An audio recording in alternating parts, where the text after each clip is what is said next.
England, 1831. The northern coast where God forgot mercy. Blackthorne Castle rose from cliffs like a tombstone carved by violence itself. Inside its marble halls, Duke Caedric Ravenscar stood alone in a ballroom designed for 300 guests, surrounded by silence so complete it could suffocate. He had conquered Parliament, destroyed rivals, built an empire from his father's blood-soaked legacy. Yet tonight, on the anniversary of his arranged marriage, not a single nobleman dared cross his threshold. They called him the Iron Duke, the monster of Westminster, the man who turned loyalty into currency and betrayal into corpses. But isolation, Caedric understood, was the price of absolute power. What he did not yet understand was that the greatest war of his life would not be fought in Parliament or on battlefields.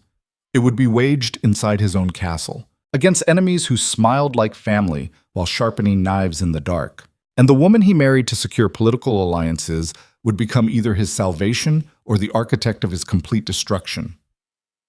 Stay with me, because what happens next will redefine everything you thought you knew about power, devotion, and how far a man will go when he finally discovers something worth protecting more than his own survival. The first snow of winter arrived early that year, blanketing the northern territories in white silence that made even the violent sea beyond Blackthorne's cliffs seem tame by comparison. Caedric stood at the grand window of his private study, watching servants clear the courtyard below with the mechanical efficiency he demanded from everything under his control.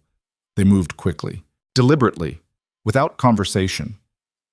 Fear, he had learned, was the most reliable form of discipline. Behind him, the fire crackled in the stone hearth, casting shadows across walls lined with military histories and architectural treatises. The room smelled of leather, tobacco, and old paper. Masculine, controlled, exactly as he preferred. No flowers, no decorative nonsense, no evidence that a duchess had lived here for 8 months. That was intentional. His marriage to Lady Seraphina Vale had been a calculated political maneuver, nothing more. Her family controlled textile manufacturing across 3 counties. His family controlled shipping routes and Westminster votes. The union made perfect strategic sense to everyone except the 2 people forced to execute it. Caedric remembered their wedding with the detached precision he applied to all significant events. Seraphina had walked down the cathedral aisle like a prisoner approaching execution, her face pale beneath the veil, her hands steady despite the trembling he noticed in her shoulders. She spoke her vows without hesitation, met his eyes without flinching, then disappeared into the eastern wing of Blackthorne Castle and remained there like a ghost he had purchased but never actually wanted to see, which suited him perfectly. He did not require affection, did not expect companionship. Marriage was a contract, and contracts existed to serve practical purposes. Seraphina provided legitimacy to his expanding political influence. In exchange, she received the protection of the Ravenscar name and access to wealth that would have been impossible through any other means. A fair transaction. The study door opened without warning. Caedric turned slowly, his expression freezing into the glacial mask that made experienced politicians stumble over prepared speeches. But it was not a politician standing in his doorway. His stepmother, Lady Evelyn Ravenscar, entered with the quiet confidence of someone who believed she still controlled the castle she had once ruled as its reigning duchess. She wore emerald silk that complemented her dark hair, her posture perfect, her smile calculated to convey warmth that her eyes contradicted completely. She has been a widow for 5 years, Caedric thought coldly, yet she still dresses like she is preparing for court. Darling, Evelyn said softly, closing the door behind her. I hoped we might speak before tonight's dinner. Caedric said nothing. He simply waited, his hands clasped behind his back, his expression revealing nothing.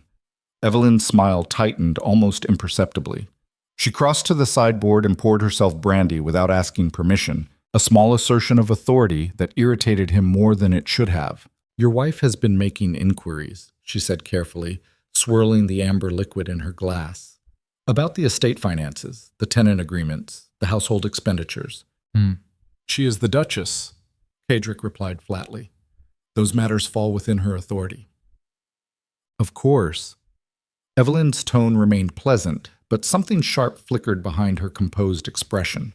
I simply thought you should know that her questions have caused some concern among the senior staff. They worry she may not understand the complexities involved in managing an estate of this size. Caedric studied his stepmother with the same cold assessment he used when evaluating potential threats in Parliament. Evelyn had ruled Blackthorne's domestic affairs for years after his father's death, maintaining iron control over servants, finances, and social obligations. She had been useful during his early years as Duke, handling matters he had no interest in managing himself. But usefulness, like loyalty, had limits. "What concerns me," he said quietly, "is why my wife's legitimate questions would cause concern at all." Evelyn's fingers tightened around her glass. "I am merely trying to protect you from unnecessary complications. The servants respect tradition. They respond better to authority they recognize. Then perhaps they should recognize the authority of the woman who will bear the Ravenscar heir." The words landed like a blade between them. Evelyn set her glass down slowly, her composure cracking just enough for Caedric to see the calculation beneath. She had been maneuvering to maintain control of Blackthorne since the moment he announced his engagement. He had tolerated it because it seemed harmless, a widow clinging to diminishing relevance. Now he wondered if he had been strategically blind. "Of course," Evelyn said smoothly. "I would never presume to undermine Seraphina's position. I simply want to ensure the transition is handled delicately, for everyone's benefit." Caedric did not respond. He simply held her gaze until she looked away first, a small victory that felt hollow even as he claimed it. After Evelyn departed, Caedric remained at the window, watching snow accumulate across the gardens below. His mind circled back to Seraphina with reluctant curiosity. In 8 months of marriage, they had barely spoken beyond formal pleasantries at obligatory dinners. She attended social functions when required, performed her public duties without complaint, then retreated to her private chambers like a monk seeking sanctuary. He told himself he preferred it that way. But lately, he found himself noticing things he should not have cared about. The way servants' expressions softened when Seraphina passed, the neat handwriting in the estate ledgers she had requested, the fact that she rode alone across the northern moors every morning at dawn, regardless of weather, as if she were testing her own endurance against something invisible. Weakness, he reminded himself sharply. Curiosity is weakness, yet the thought persisted. That evening's dinner unfolded with the ritualistic precision Caedric demanded from all household operations. The dining hall stretched beneath vaulted ceilings, its long table set for 3 despite being designed to accommodate 50. Candles flickered in silver candelabras. Crystal gleamed. Servants moved like shadows, pouring wine and presenting courses without speaking. Caedric sat at the head of the table, his posture rigid, his expression unreadable. Evelyn occupied the seat to his right, playing the gracious hostess, despite no longer holding that title. And at the far end of the table, isolated by both distance and deliberate seating arrangements, sat Seraphina. She wore midnight blue velvet that made her skin appear almost luminous in the candlelight. Her dark hair was arranged simply, without the elaborate styling fashionable among London society. No excessive jewelry, no desperate attempts to compete with Evelyn's calculated elegance. Just quiet dignity that somehow managed to fill the enormous room more effectively than grand gestures ever could. Caedric found himself watching her more closely than usual. She ate precisely, spoke when addressed, answered questions with careful politeness that revealed nothing of substance. But beneath the surface composure, he detected something new, a guardedness that had not been present months ago. As if she had learned to treat even casual dinner conversation as a negotiation requiring constant vigilance. "The harvest reports from the southern estates are quite promising," Evelyn said brightly, directing her comments to Caedric while completely ignoring Seraphina.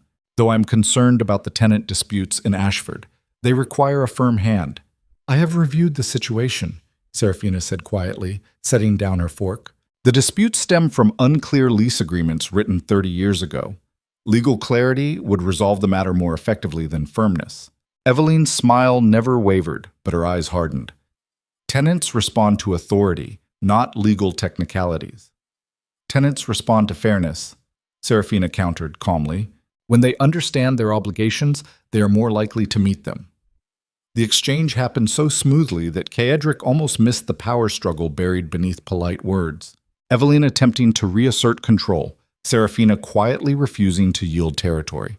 He should have intervened, clarified the hierarchy, reinforced Seraphina's authority as Duchess. Instead, he remained silent, watching the confrontation unfold like a chess match played with dinner conversation and careful smiles. Evelyn shifted tactics.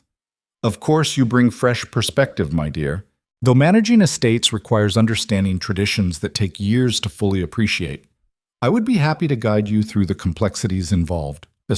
How generous, Seraphina replied, her tone perfectly neutral. Though I find that reviewing historical records provides quite comprehensive education. The archives have been remarkably illuminating. Something flickered across Evelyn's expression. Not anger, something closer to alarm. Caedric filed the observation away for later examination. The remainder of dinner proceeded in tense silence, broken only by the subtle clink of silverware against porcelain.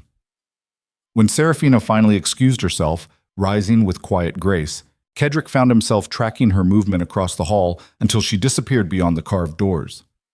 Evelyn leaned closer, her voice dropping to intimate conspiracy. She is more willful than I anticipated. You may need to establish clearer boundaries before her independence becomes problematic. Is sussy kiki? Caedric turned his cold gaze on his stepmother. My wife is not a horse requiring breaking. No, Evelyn agreed softly. But even duchesses must understand their place. 3 days later, Caedric returned from London to find Blackthorne in subtle chaos. The servants moved differently, too quickly, with visible tension replacing their usual mechanical efficiency. The housekeeper avoided eye contact when he demanded explanation. The butler stammered something about minor household disagreements before fleeing toward the kitchens. Caedric's instincts sharpened immediately. Something had shifted during his absence. He found Evelyn in the morning room, embroidering with practiced precision, her expression serene. Too serene. The kind of manufactured calm people wore when hiding significant information. Where's my wife? Caedric asked without preamble. Resting in her chambers, Evelyn replied smoothly, not looking up from her needlework. She has been suffering from headaches lately. I suggested she takes time to recover properly. Did she request this rest, or did you suggest it? Now Evelyn met his eyes, her smile patient. I'm simply concerned for her well-being. The adjustment to Blackthorne has been difficult for her. Some women are not suited to the demands of managing such a large estate. There's no shame in recognizing one's limitations. Caedric felt something cold settle in his chest. Not quite suspicion. Not yet, but close. He left without responding and climbed the stairs to the eastern wing, where Seraphina's private chambers occupied a suite overlooking the gardens. He had never entered them before, had never felt the need. But now, standing before the carved doors, he hesitated for reasons he could not quite articulate. Then he knocked. Silence. He knocked again, harder. More silence. Caedric's jaw tightened. He tested the handle and found it locked from the outside. Not from within. From the corridor side. His wife was not resting. She was imprisoned. The realization hit him with unexpected force. He had been so consumed by parliamentary battles and territorial expansion that he had not noticed a war being waged inside his own home. Evelyn had not been offering helpful guidance or maintaining household traditions. She had been systematically isolating Seraphina, piece by piece, until the Duchess existed more as concept than person. Caedric descended to the servants' quarters with controlled fury, his footsteps echoing through stone corridors like approaching thunder.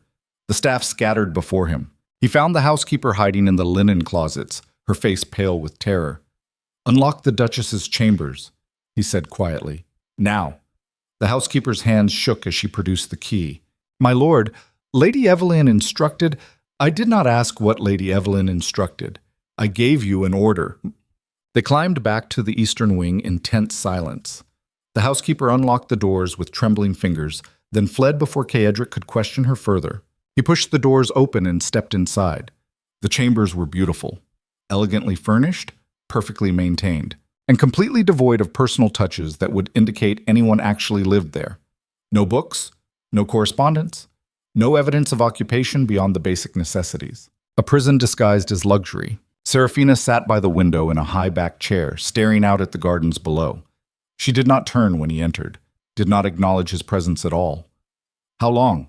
Caedric asked quietly. 3 days, Seraphina replied, her voice hollow. "Since you departed for London." "Why did you not send word to me?"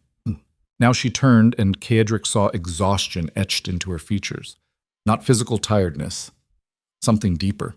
The weariness of someone who had been fighting an invisible war with no allies and diminishing hope. "Who would deliver the message?" she asked simply. The servant's answer to Lady Evelyn.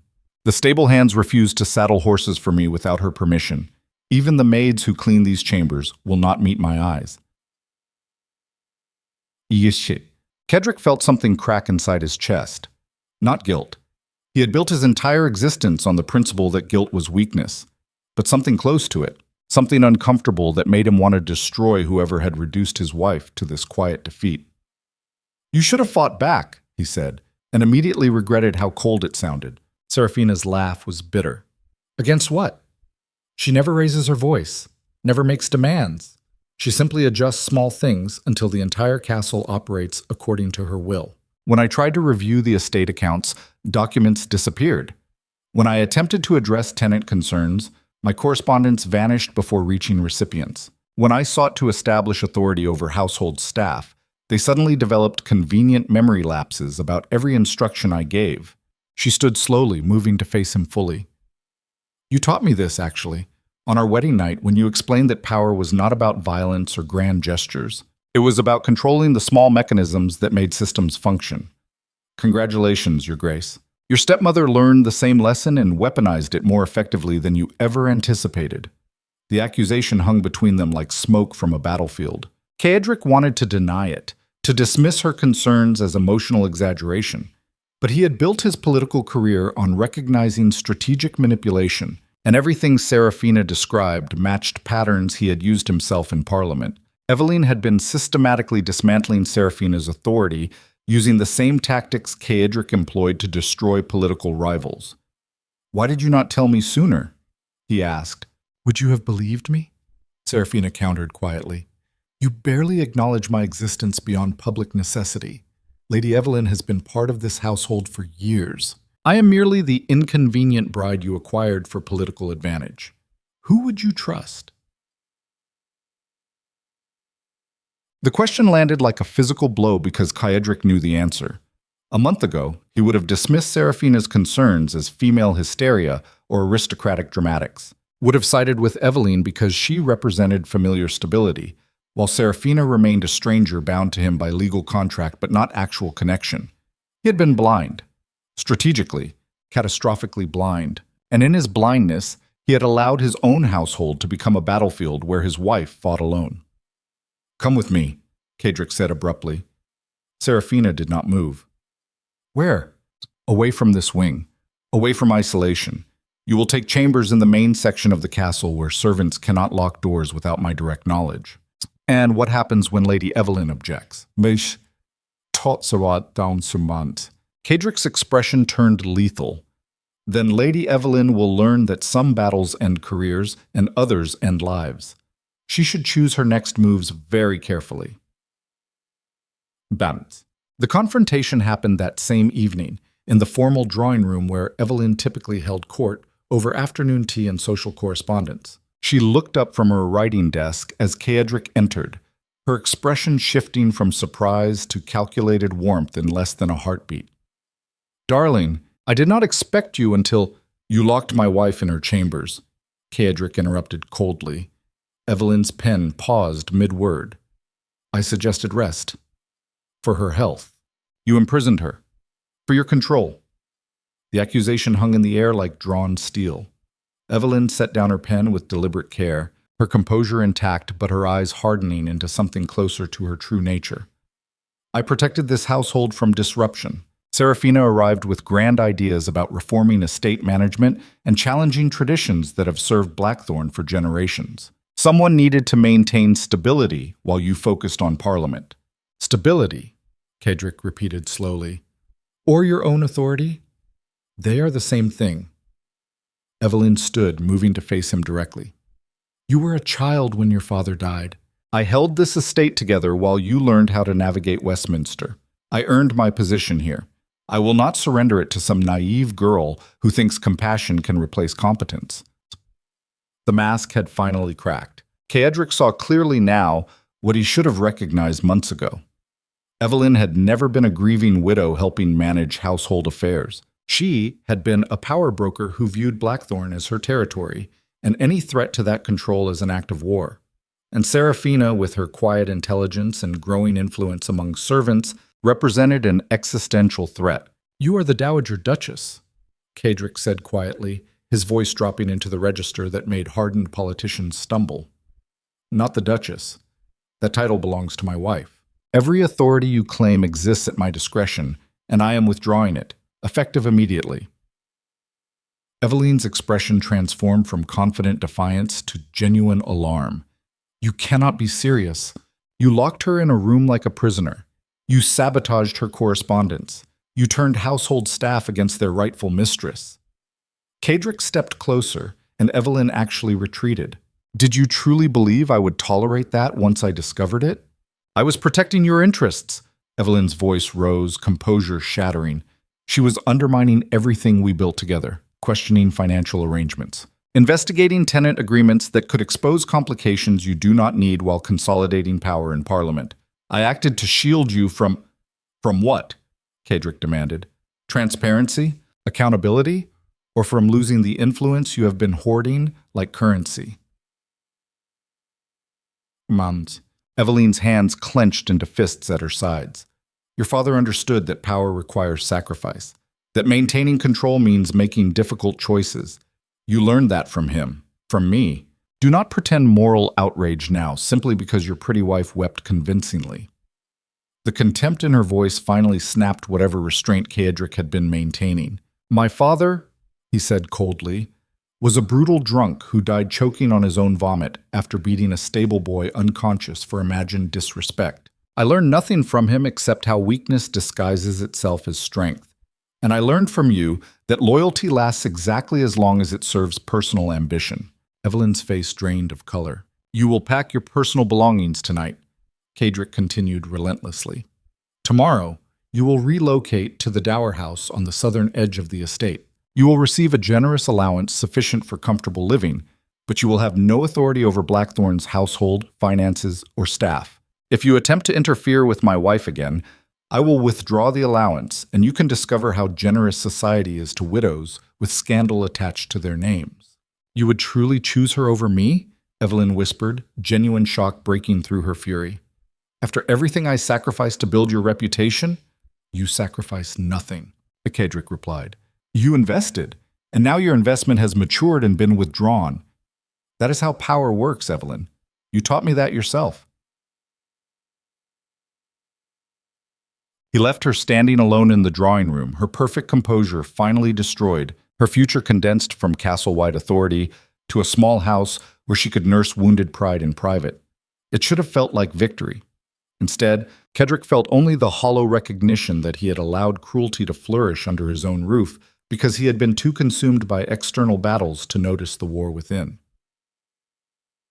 Late that night, Caedric found Seraphina in the library, curled in a leather chair near the fire with a book she was not actually reading. She looked up when he entered but did not speak, just waited with that careful neutrality she had developed as armor against this household. "Evelyn will be gone by morning," he said without preamble. Seraphina closed her book slowly. "Did you banish her or destroy her?" "Neither. I relocated her to the dower house with sufficient income to maintain dignity, but no authority to cause further damage." How merciful. The sarcasm was so faint, Caedric almost missed it. Almost. "You disagree with the decision?" he asked. "I disagree with the assumption that removing her solves the underlying problem."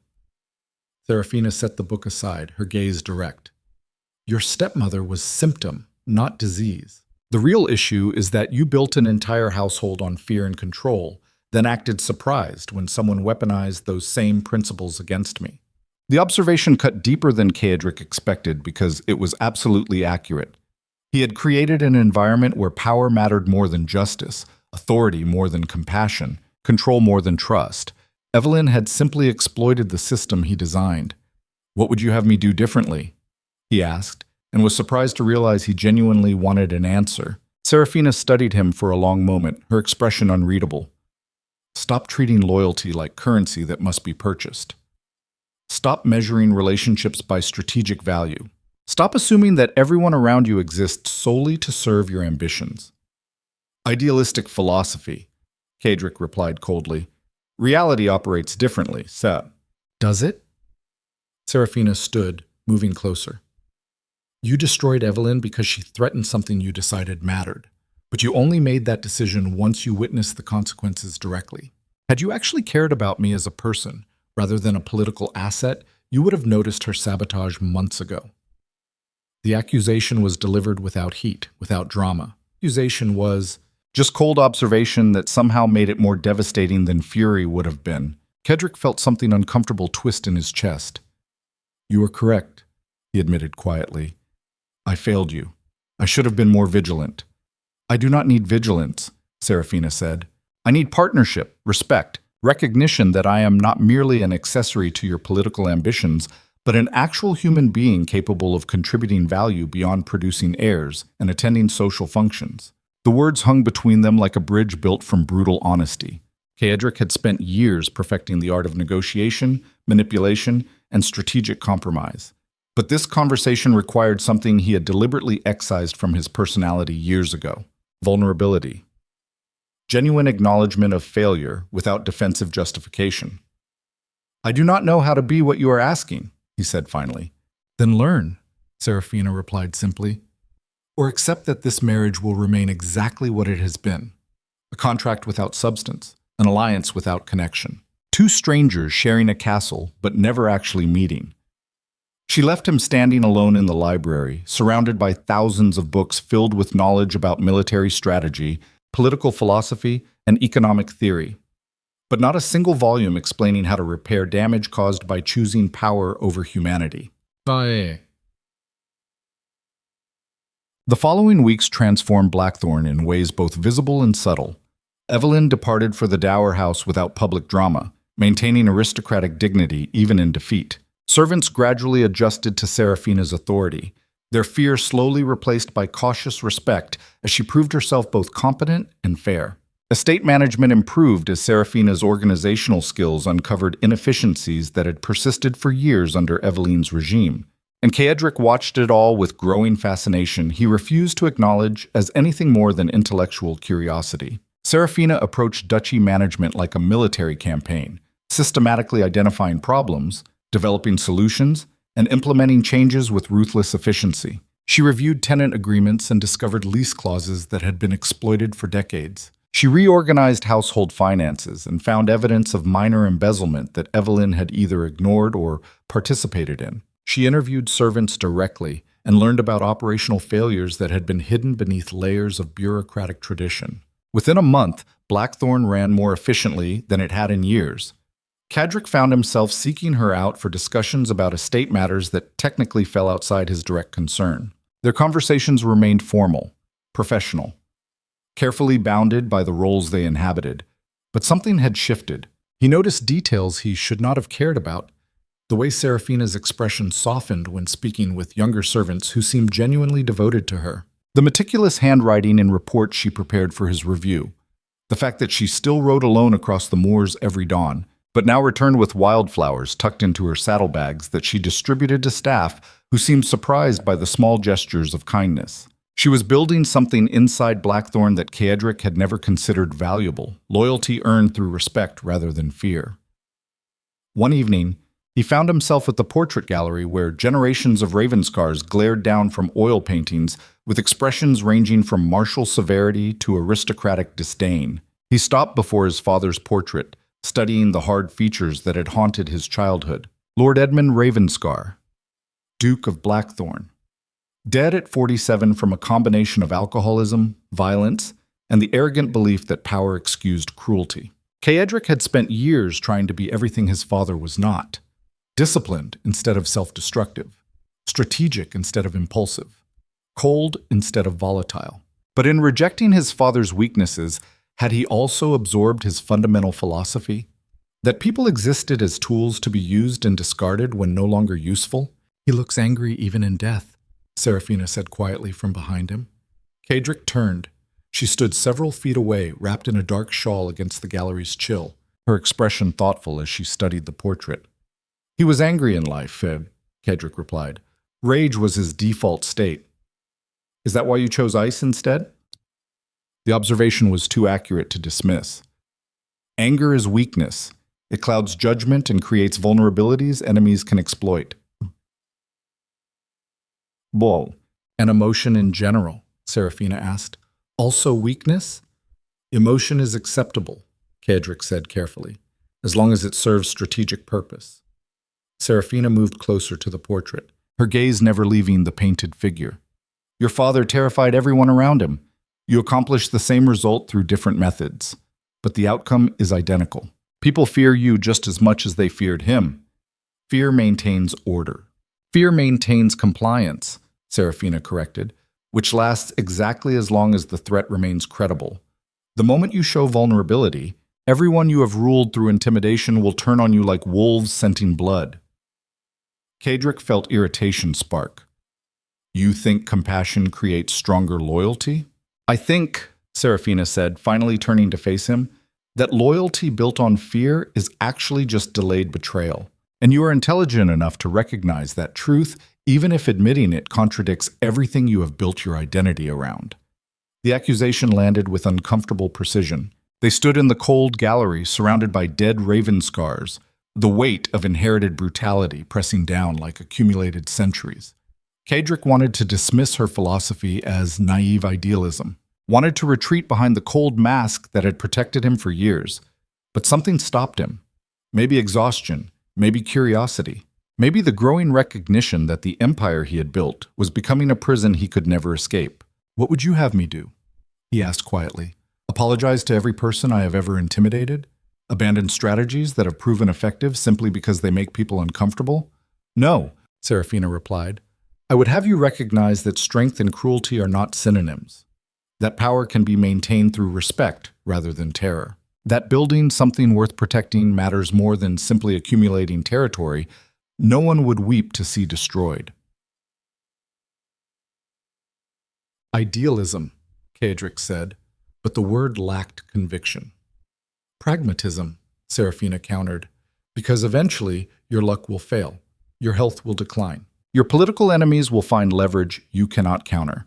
And in that moment, the only thing standing between you and complete destruction will be whether anyone actually cares if you survive. She left him alone with the portraits and the uncomfortable realization that she was absolutely correct.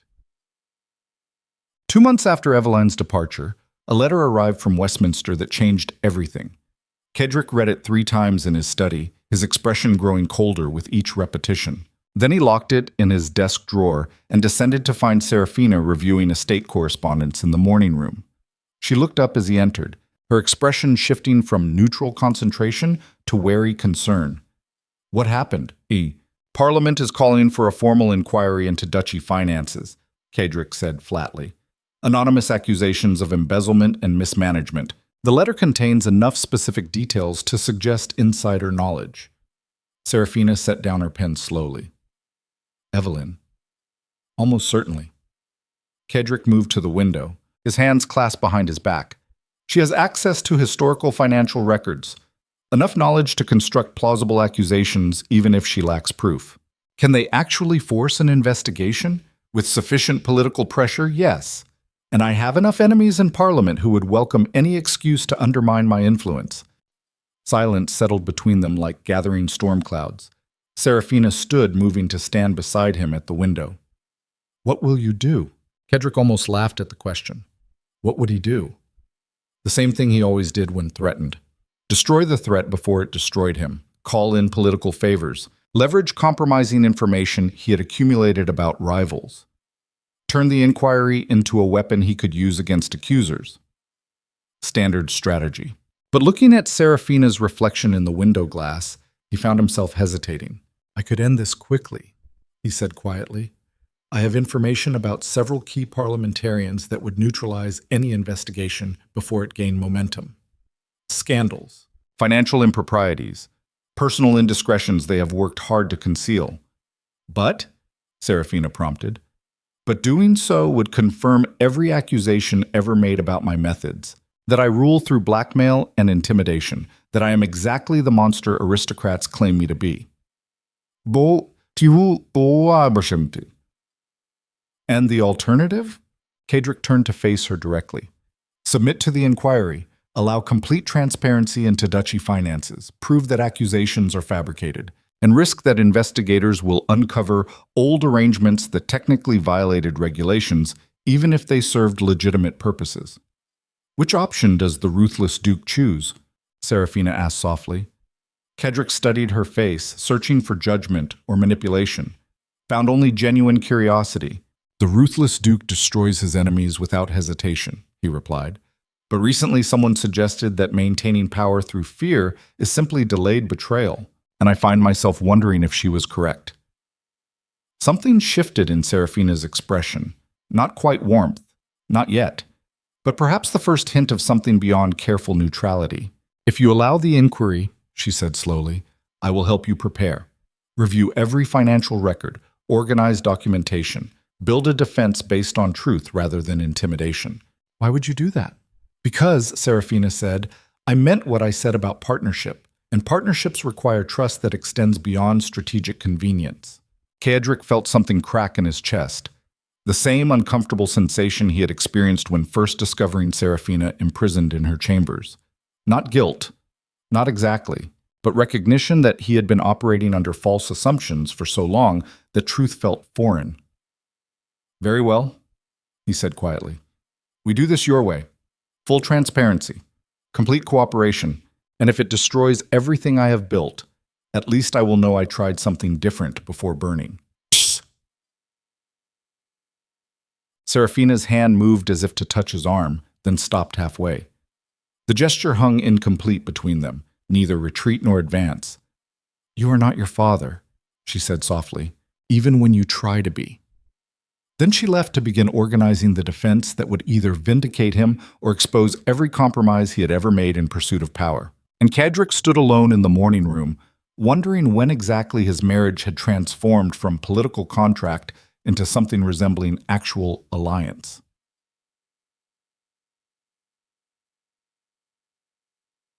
The next 6 weeks passed in brutal intensity. Seraphina transformed the library into a war room, where decades of financial records accumulated in organized chaos.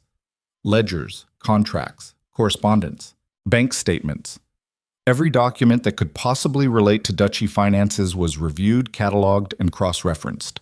Caedric found himself working beside her late into each night, their conversation shifting from formal politeness to genuine collaboration. She asked sharp questions about ancient agreements he had forgotten existed. He explained political contexts that made apparently questionable decisions seem reasonable. Together, they constructed a narrative of duchy management that was messy, complicated, and ultimately defensible. But they also uncovered problems, old contracts that skirted legal boundaries, tenant agreements that exploited regulatory ambiguities, financial arrangements that served Blackthorne's interests while technically violating parliamentary guidelines designed to prevent aristocratic overreach. Nothing criminal. Nothing that proved corruption, but enough ethical gray areas that hostile investigators could construct damaging narratives. We need to address these proactively, Seraphina said one night, her eyes red from hours reviewing cramped handwriting in century-old ledgers. Acknowledge the complications, explain the context, demonstrate that ambiguities were not malicious, but reflected evolving regulations. That requires admitting mistakes, Caedric replied. Yes, it does. He studied her across the library table, watching candlelight create shadows beneath her cheekbones. She looked exhausted, determined, completely different from the quiet bride who had retreated to her chambers like a prisoner avoiding execution. When had that changed? You realize, he said slowly, that transparency makes us vulnerable. Political enemies will use every admission as ammunition. I realize, Seraphina said, that pretending perfection is a trap that eventually collapses under its own weight. Better to control the narrative through honesty than have it exposed through accusation. Caedric wanted to argue, wanted to retreat behind strategies that had protected him for years. But looking at the mountain of evidence they had organized, he recognized something he had been avoiding. Seraphina was right. The inquiry would happen regardless of his preferences. He could either fight it with blackmail and intimidation, confirming every negative assumption about his character, Or he could meet it with transparency that might actually earn something more valuable than fear. Respect. Very well, he said quietly. We prepare a full accounting, complete transparency, and we accept whatever consequences follow. Seraphina smiled, a small, tired expression that somehow transformed her entire face. You are learning, she said softly. Or committing strategic suicide, Caedric countered. Perhaps both. That night, for the first time since their wedding, Caedric walked Seraphina to her chambers personally rather than allowing servants to escort her. They climbed the stairs in comfortable silence, the castle settling around them like an ancient creature preparing for sleep. At her door, he hesitated. Thank you, he said finally, for your help with this situation. I would have handled it poorly without your guidance. Seraphina studied him with an expression he could not quite interpret. You are welcome, though I notice you still phrase gratitude as if admitting weakness. Perhaps it is weakness.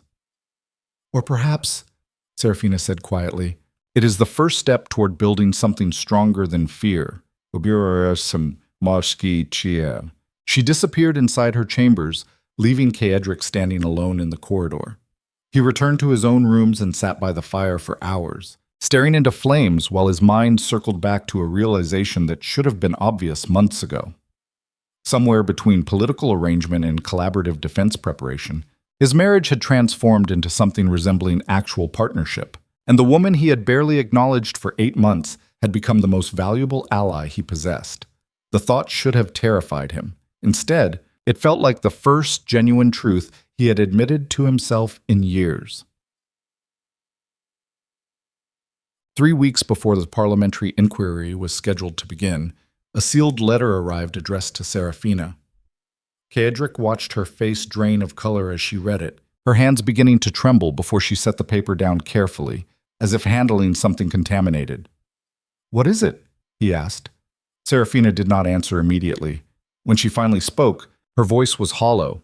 It appears Lady Evelyn has decided that destroying your political career is insufficient revenge. She is now targeting my reputation directly. She handed him the letter. Caedric read it twice, his fury building with each sentence. The letter contained detailed accusations about Seraphina's mental stability, her fitness to manage household affairs, her supposedly inappropriate relationships with male servants. All lies, all carefully constructed to destroy her social standing, while remaining just plausible enough to spark aristocratic gossip. And it was addressed not to Seraphina, but to the Dowager Marchioness of Somerset, the most influential gossip in London society, meaning this letter was merely a preview. The real attack was already in motion. When did this arrive? Caedric demanded. This morning. But based on the content, similar letters have been circulating through London for at least a week. Caedric felt something cold and lethal settle into his chest, the same focused rage he experienced before destroying political enemies. But this was different, more personal, more absolute. Evelyn had crossed a line from which there was no return. I will end this, he said quietly. How? Seraphina asked. She is operating through social channels you cannot control. Whisper campaigns do not respond to political leverage or financial pressure. By the time you identify everyone she has poisoned against me, the damage will be permanent. Then I will destroy her completely, strip away her allowance, force her into social exile where her words carry no weight. That will only confirm her accusations, Seraphina said tiredly. She will claim you are protecting your unstable wife through intimidation. Society will believe her because it fits the narrative they already accept about you. Caedric wanted to argue, wanted to unleash the full force of his power against Evelyn until nothing remained but wreckage and regret. But Seraphina was correct. Traditional strategies would not work against an enemy operating in social shadows. He needed a different approach. What if we went to London ourselves? Mal, he said slowly. Attended every social function, made you visible. Let society see firsthand that accusations are fabricated. Seraphina laughed bitterly. I would be walking into a battlefield designed specifically to destroy me. Every conversation would be a trap. Every interaction would be analyzed for evidence of instability. One misstep and Evelyn wins. Not if I am beside you. The words emerged before Caedric fully considered their implications. Seraphina stared at him. You hate London society. You attend the minimum functions required for political necessity and nothing more. True, Caedric agreed. But that changes now. We attend together. Present a united front. Demonstrate that our marriage is not the hollow political arrangement gossip claims. And we systematically dismantle every accusation through visibility and partnership. That will not work, Seraphina said. Society will assume you are manipulating me, using political influence to maintain false appearances. Then we do not maintain appearances, Caedric replied. We show them the truth, that you are intelligent, competent, and perfectly capable of managing both duchy affairs and aristocratic scrutiny. I cannot defend you against whispers, but I can provide the platform for you to defend yourself. Seraphina was quiet for a long moment, her expression shifting through doubt, calculation, and something that might have been fragile hope. Why would you do this? She asked finally. Risk your reputation to protect mine? We barely knew each other 3 months ago. Caedric met her gaze directly. Because somewhere between political arrangement and actual partnership, I started caring whether you survived this. And because Evelyn made a strategic error, she assumed I would prioritize my own interests over yours. She was wrong. The admission hung between them like a bridge built from brutal honesty. Seraphina stood slowly, moving to face him directly. If we do this, London will tear us apart. Every action will be scrutinized. Every word will be twisted. We will have no privacy, no respite, no opportunity to retreat. I know, Caedric said, and you are still willing. He thought about the woman who had been locked in her chambers while he ignored her suffering. The Duchess who had defended him before servants despite having every reason to abandon him to consequences. The partner who had worked beside him for weeks preparing a defense built on truth rather than intimidation. Yes, he said quietly. I am willing. Seraphina's eyes glistened with something that might have been tears. Then we go to war together. And we do not stop fighting until Evelyn's lies are buried so thoroughly that no one will ever resurrect them. Caedric felt something shift in his chest. Not weakness, not vulnerability, partnership. For the first time in his entire life, he was not facing a battle alone. Sheets. They departed for London 3 days later. The journey took 2 full days by carriage, traveling through countryside still locked in winter's grip. Caedric and Seraphina occupied the same compartment for the first time since their wedding, the close quarters forcing proximity they had carefully avoided for months. But instead of awkward silence, they used the time strategically. Seraphina briefed him on social hierarchies he had always ignored, which families controlled London gossip, which hostesses determined invitations, which aristocrats wielded influence through social connections rather than political position. Caedric explained parliamentary alliances and the political undercurrents that would color how their presence was interpreted, which nobles were allies, which were enemies waiting for weakness, which were neutral observers who could be swayed by careful demonstration. By the time they reached London, they had constructed a comprehensive strategy. Then the carriage rolled through streets Caedric had always associated with political battlefields, and stopped before Ravenscar House, the London townhouse he rarely visited. Servants lined the entrance, their expressions nervous. News of their arrival had preceded them, and household staff understood that something significant was unfolding. Caedric descended first, then turned to assist Seraphina. She took his offered hand, and together they climbed the steps into a house that would serve as their fortress for the coming war. The butler, an elderly man named Thornton, who had served 3 generations of Ravenscars, approached with visible anxiety. Your Grace, we received word only yesterday of your arrival. The house is prepared, but I fear we are not equipped for extended social engagements on short notice. Then equip us, Caedric said flatly. My wife and I will be attending every significant social function for the foreseeable future. Coordinate with Lady Seraphina regarding specific requirements. Thornton's eyebrows rose fractionally. Every function, Your Grace. Every single one. The words fell like a declaration of war.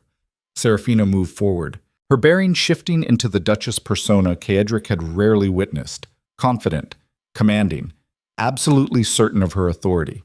Thornton, please assemble the senior staff, she said calmly. We have considerable work to accomplish in very little time. The butler bowed and departed, leaving them standing in the marble entrance hall surrounded by portraits of Ravenscars, who had probably never attended a social function unless legally required. "Are you ready for this?" Seraphina asked quietly. Caedric looked at her, really looked at her, and saw steel wrapped in silk. The quiet bride had become a warrior preparing for sophisticated combat. "No," he admitted, "but I suspect readiness is irrelevant." Seraphina smiled, and for the first time since their wedding, it reached her eyes. "Then we learn together," she said, "and we do not surrender until Evelyn wishes she had never started this war." They climbed the stairs to prepare for battle, side by side, neither leading nor following, equal partners walking into hell together. And somewhere in the northern territories, Lady Evelyn Ravenscar sat in her dower house, writing letters filled with carefully constructed lies, completely unaware that she had just made the worst strategic error of her life. She had given Caedric Ravenscar something worth fighting for beyond his own ambition, and the Duke of Blackthorne had never lost a war he actually cared about winning. The first social engagement arrived within 48 hours. The Dowager Marchioness of Somerset, the very woman Evelyn had targeted with her initial accusations, was hosting a literary salon that would gather London's most influential aristocrats under the pretense of discussing contemporary philosophy. In reality, it was a gladiatorial arena disguised as afternoon tea. Seraphina stood before her mirror while her lady's maid arranged her hair, her reflection pale but determined. She wore deep burgundy velvet that made her skin luminous, her jewelry understated but clearly expensive, every detail calculated to convey confidence without arrogance. Caedric entered without knocking, already dressed in black tailored to perfection, his expression cold enough to freeze oceans. "We do not have to do this," he said quietly. "I can still destroy Evelyn through traditional channels." "No," Seraphina replied, meeting his eyes in the mirror. "We agreed. Truth, not intimidation. Truth is a luxury we may not be able to afford. Then we create a new currency." She stood, turning to face him directly. In heels, she almost matched his height. They stood like two generals before battle, assessing each other's readiness. "What if I fail?" Seraphina asked, and Caedric heard genuine fear beneath the composed exterior. "What if her accusations gain traction despite our efforts?" Then we adjust strategy and continue fighting," Caedric replied. "Failure is only permanent if we accept it as final." Seraphina's expression shifted into something closer to gratitude. "You have changed, or perhaps you have simply revealed what was always there beneath the brutality. Oh, do not become sentimental on me now, Your Grace. I need the ruthless Duke standing beside me, not a reformed philosopher." Caedric felt something unexpected break through his careful control. He laughed. Actually laughed, for the first time in years, the sound foreign even to his own ears.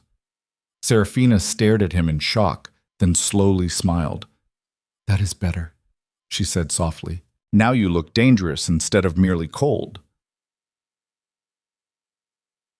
They descended to the waiting carriage together, and Caedric realized with uncomfortable clarity that this woman had somehow become more than strategic asset or political partner. She had become someone whose survival mattered more than his own, a weakness that should have terrified him. Instead, it felt like the first real strength he had ever possessed. The carriage rolled through London's fashionable districts toward the Marchioness's residence, carrying them toward a battlefield neither could afford to lose. And in her dower house, 300 miles north, Lady Evelyn Ravenscar waited for news of Seraphina's social destruction, completely unaware that her carefully constructed strategy was about to collide with something she had never anticipated. A duke who had finally discovered something worth protecting more than his own reputation, and a duchess who refused to be destroyed by whispers when she could fight back with truth. The war for Seraphina's reputation and Caedric's soul had officially begun.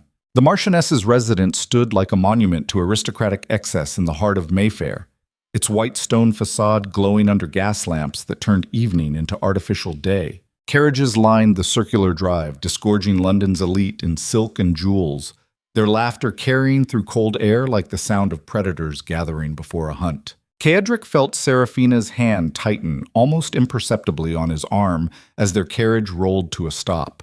He glanced at her profile, sharp and determined in the lamplight, and recognized the same controlled terror he had seen in soldiers before their first real battle.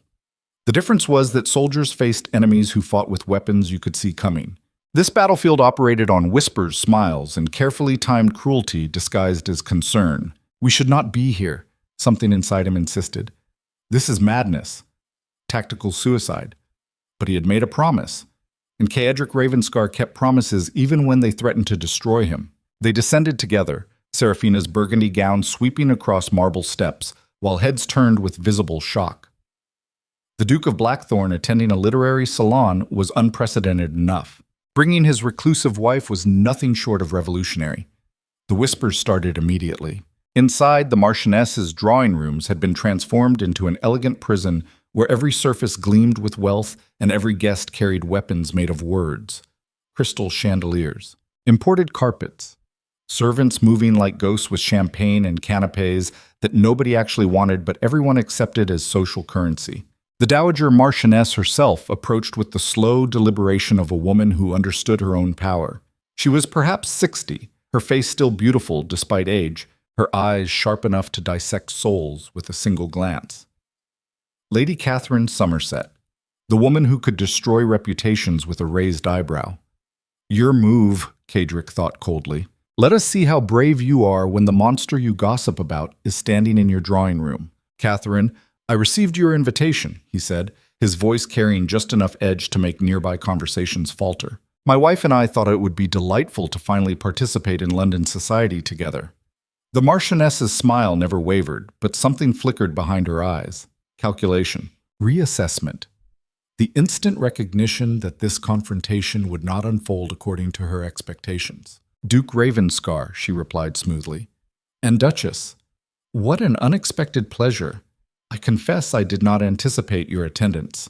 We have been too isolated at Blackthorne," Seraphina said, her voice calm as winter frost. "My husband convinced me that London society would be enriching. I am eager to dispel any misconceptions about my character through direct acquaintance." The challenge landed like a blade wrapped in velvet. Catherine's expression shifted almost imperceptibly. She had expected a nervous bride who could be overwhelmed and dismissed. Instead, she faced a duchess who understood exactly what battlefield she had entered and refused to retreat. "How refreshing," Catherine said carefully. "I look forward to your contributions to this evening's discussion. We are debating the role of feminine virtue in modern aristocratic marriage." "Of course you are," Caedric thought with cold amusement. Nothing subtle about that topic choice. "Fascinating subject," Seraphina replied without hesitation. "Though I suspect the definition of virtue varies considerably, depending on who benefits from maintaining outdated standards." Several nearby aristocrats inhaled sharply. Catherine's smile froze into something closer to her true nature. "Indeed. Perhaps you will share your perspective during our discussion." She moved away to greet other guests, but Caedric caught the subtle signal she sent to a cluster of women gathered near the fireplace. The real weapons were being deployed. Within minutes, the first assault arrived in the form of Lady Helena Ashford, a woman whose primary occupation was destroying other women through strategic gossip. "Duchess Ravenscar," Helena said with poisonous sweetness. "What a lovely gown. Burgundy is so forgiving on complexions that cannot sustain brighter colors." Seraphina's smile never wavered. "How kind of you to notice. I find that confidence allows one to wear any color successfully. Though I understand some women require brighter shades to compensate for lack of substance." The surrounding conversation stopped completely. Helena's face flushed crimson. "I merely meant that appearances matter more than character?" Seraphina interrupted gently. "How very conventional of you." Caedric felt something dangerous stir in his chest. Not quite pride. Not yet. But recognition that his wife possessed weapons he had never anticipated.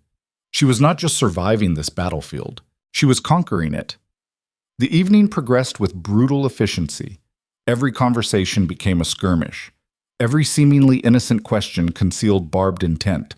The aristocrats circled like wolves testing prey, looking for weakness, searching for the instability Eveline's letters had promised. But Seraphina gave them nothing. When Lady Pemberton asked about her management of Blackthorne's household with thinly veiled implications of incompetence, Seraphina calmly described the financial reorganization she had implemented and the improved efficiency that resulted. When Lord Ashford suggested that young duchesses often struggled with the complexity of estate management, She politely corrected his assumptions with specific examples that made his own ignorance painfully obvious. And through it all, Caedric stood beside her like a shadow carved from violence itself. He said very little, did not need to. His presence alone reminded everyone in the room exactly who they were attempting to destroy. The most ruthless political operator in Parliament, the man who had broken careers with less provocation than insulting his wife at a literary salon. The message was clear. Attack her, and you answer to me. The formal discussion began after dinner, with guests arranging themselves in the main drawing room like combatants choosing positions. Catherine presided from a throne-like chair near the fireplace, her expression serene as she prepared to facilitate what was clearly intended as Seraphina's public humiliation. "We have been debating the nature of feminine virtue," Catherine began smoothly. "Specifically, whether modern women can maintain proper moral standards while involving themselves in matters traditionally reserved for masculine authority. Estate management, financial decisions, political discussions. The trap was obvious. Answer that women could handle such responsibilities, and Seraphina would be dismissed as radical. Answer that they could not, and she would undermine her own authority at Blackthorne. Caedric felt anger begin to build, cold, focused, lethal. But before he could intervene, Seraphina spoke. "I find the question fascinating," she said calmly, "primarily because it presumes virtue is somehow incompatible with competence. As if morality requires ignorance and intelligence threatens moral character." The room went silent. Seraphina continued, her voice never rising, but her words cutting through aristocratic pretension like surgical steel. "In my experience managing Blackthorne, I have discovered that true virtue requires understanding the systems one operates within. Blind obedience to tradition is not moral superiority. It is simply intellectual laziness disguised as feminine delicacy." Lady Helena gasped audibly. "You cannot seriously suggest that women should abandon traditional roles. I suggest," Seraphina interrupted quietly, "that defining virtue as helplessness serves men who benefit from female incompetence, not women who deserve actual respect. My husband rules Blackthorne's political affairs with ruthless efficiency. I manage its domestic and financial operations with equal competence. Our partnership functions because we recognize that intelligence is not gendered, and virtue is not synonymous with decorative uselessness." The silence that followed was absolute. Caedric stared at his wife with something approaching awe. She had not just defended herself. She had systematically dismantled the entire philosophical foundation aristocratic society used to control women, and she had done it without raising her voice or losing composure. Catherine recovered first, her smile sharp as broken glass. "How very progressive, though I wonder if such modern attitudes contribute to the concerns some have expressed about your stability." There it was. The accusation Eveline had planted, delivered with surgical precision. Seraphina met Catherine's gaze without flinching. "I am curious about these concerns. Please, share them openly so we might address them directly rather than through whispered innuendo." The challenge hung in the air like drawn steel. Catherine's composure cracked slightly. She had expected defensiveness, tears, emotional collapse that would confirm suspicions of instability. Instead, she faced a woman demanding transparent confrontation. "Well," Catherine said carefully, "there have been suggestions that you experienced nervous episodes at Blackthorne, difficulty managing household responsibilities, periods of isolation that raised questions about your capacity." "My capacity was being systematically undermined by my husband's stepmother," Seraphina said flatly, "who locked me in my chambers, sabotaged my correspondence, and poisoned household staff against me in an attempt to maintain control. She lost when I married the Duke. Those are facts, not nervous episodes. And if you have been receiving letters suggesting otherwise, I recommend you examine their source more carefully before repeating lies as legitimate concern." The room erupted, aristocrats talking over each other, some shocked, some outraged, some clearly recalculating their positions now that the accusations had been directly challenged. Caedric watched it unfold with cold satisfaction. Seraphina had not just defended herself. She had turned Catherine's attack into an indictment of everyone who had spread Eveline's lies without verification. Brilliant. Catherine raised her hands for silence, her expression no longer serene but genuinely alarmed. She had lost control of her own salon, and everyone present recognized it. "These are serious accusations," Catherine said stiffly. Against a member of an established family, against a woman who attempted to destroy your Duchess through calculated cruelty, Caedric said quietly, speaking for the first time since the discussion began. Every head turned toward him. He stood slowly, his presence filling the room like gathering storm clouds. When he spoke again, his voice carried the lethal softness that made experienced politicians physically retreat. Lady Catherine, you invited my wife to your home under the pretense of intellectual discussion while planning to humiliate her based on lies you did not bother to verify. You weaponized social influence against a woman whose only crime was threatening someone else's power. And you did it because you assumed I would not care enough to intervene. He stepped forward, and Catherine actually flinched. You assumed incorrectly. The threat was implicit but absolute. Catherine Somerset might control London gossip, but Caedric Ravenscar controlled Parliament. Her social power meant nothing if he chose to destroy her family's political protections. And everyone in the room understood exactly what he was communicating. The silence stretched until it became physically uncomfortable. Then Seraphina stood, moving to stand beside Caedric with quiet dignity that somehow made her more intimidating than his explicit threat. We came tonight to dispel misconceptions, she said calmly. I believe we have accomplished that objective. Lady Catherine, thank you for the invitation. Perhaps next time you will verify accusations before using them as entertainment. She turned toward the exit, and Caedric followed without another word. They left the Marchioness's residence in absolute silence, while London's elite stared after them like witnesses to a natural disaster. Inside the carriage, neither spoke for several long minutes. Then Seraphina began to shake. Not with fear, with delayed adrenaline. The aftermath of battle finally hitting now that immediate danger had passed. Caedric pulled her against his chest without thinking, his arms wrapping around her trembling body while something inside him cracked open. You were magnificent, he said quietly into her hair. Seraphina's laugh was half sob. I thought I would vomit on Catherine's imported carpet. That would have been memorable as well. She pulled back enough to meet his eyes, her face flushed, her expression raw. Did we just declare war on all of London society? Caedric smiled. A cold, dangerous expression that had sent hardened politicians scrambling. Yes, he said simply. We did. Good, Seraphina whispered, because I am tired of being afraid. The next morning, London exploded. Every breakfast table in Mayfair discussed the confrontation. Every drawing room buzzed with conflicting accounts. The story spread through aristocratic circles like wildfire, growing more dramatic with each retelling. Some claimed Seraphina had accused Catherine directly of slander. Others insisted Caedric had threatened physical violence. A few suggested the entire evening had been staged to generate scandal. But beneath the exaggeration, one truth emerged. The Ravenscars had refused to be destroyed quietly. Caedric read the reports his secretary compiled with grim satisfaction. Social warfare operated differently than political battles, but the fundamental principles remained identical. Control the narrative, demonstrate strength, make the cost of continued attacks exceed any potential benefit. They had accomplished all three. Seraphina entered his study without knocking, already dressed for the day in deep green that made her eyes luminous. She carried a stack of calling cards and invitations that had arrived with the morning post. It appears we are now either pariahs or fascinating novelties, she said, dropping the cards on his desk. Depending on who is offering their opinion, Caedric scanned through them quickly.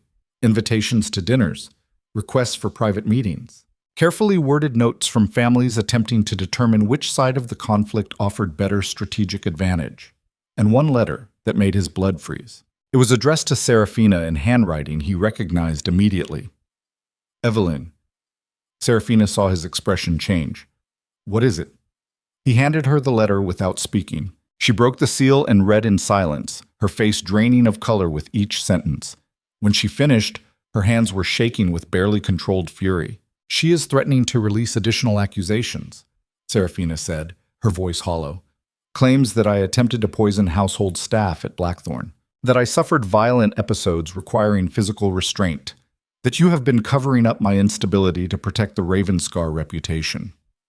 All lies, Caedric said flatly, obviously, but lies that will gain traction now that we have made ourselves visible.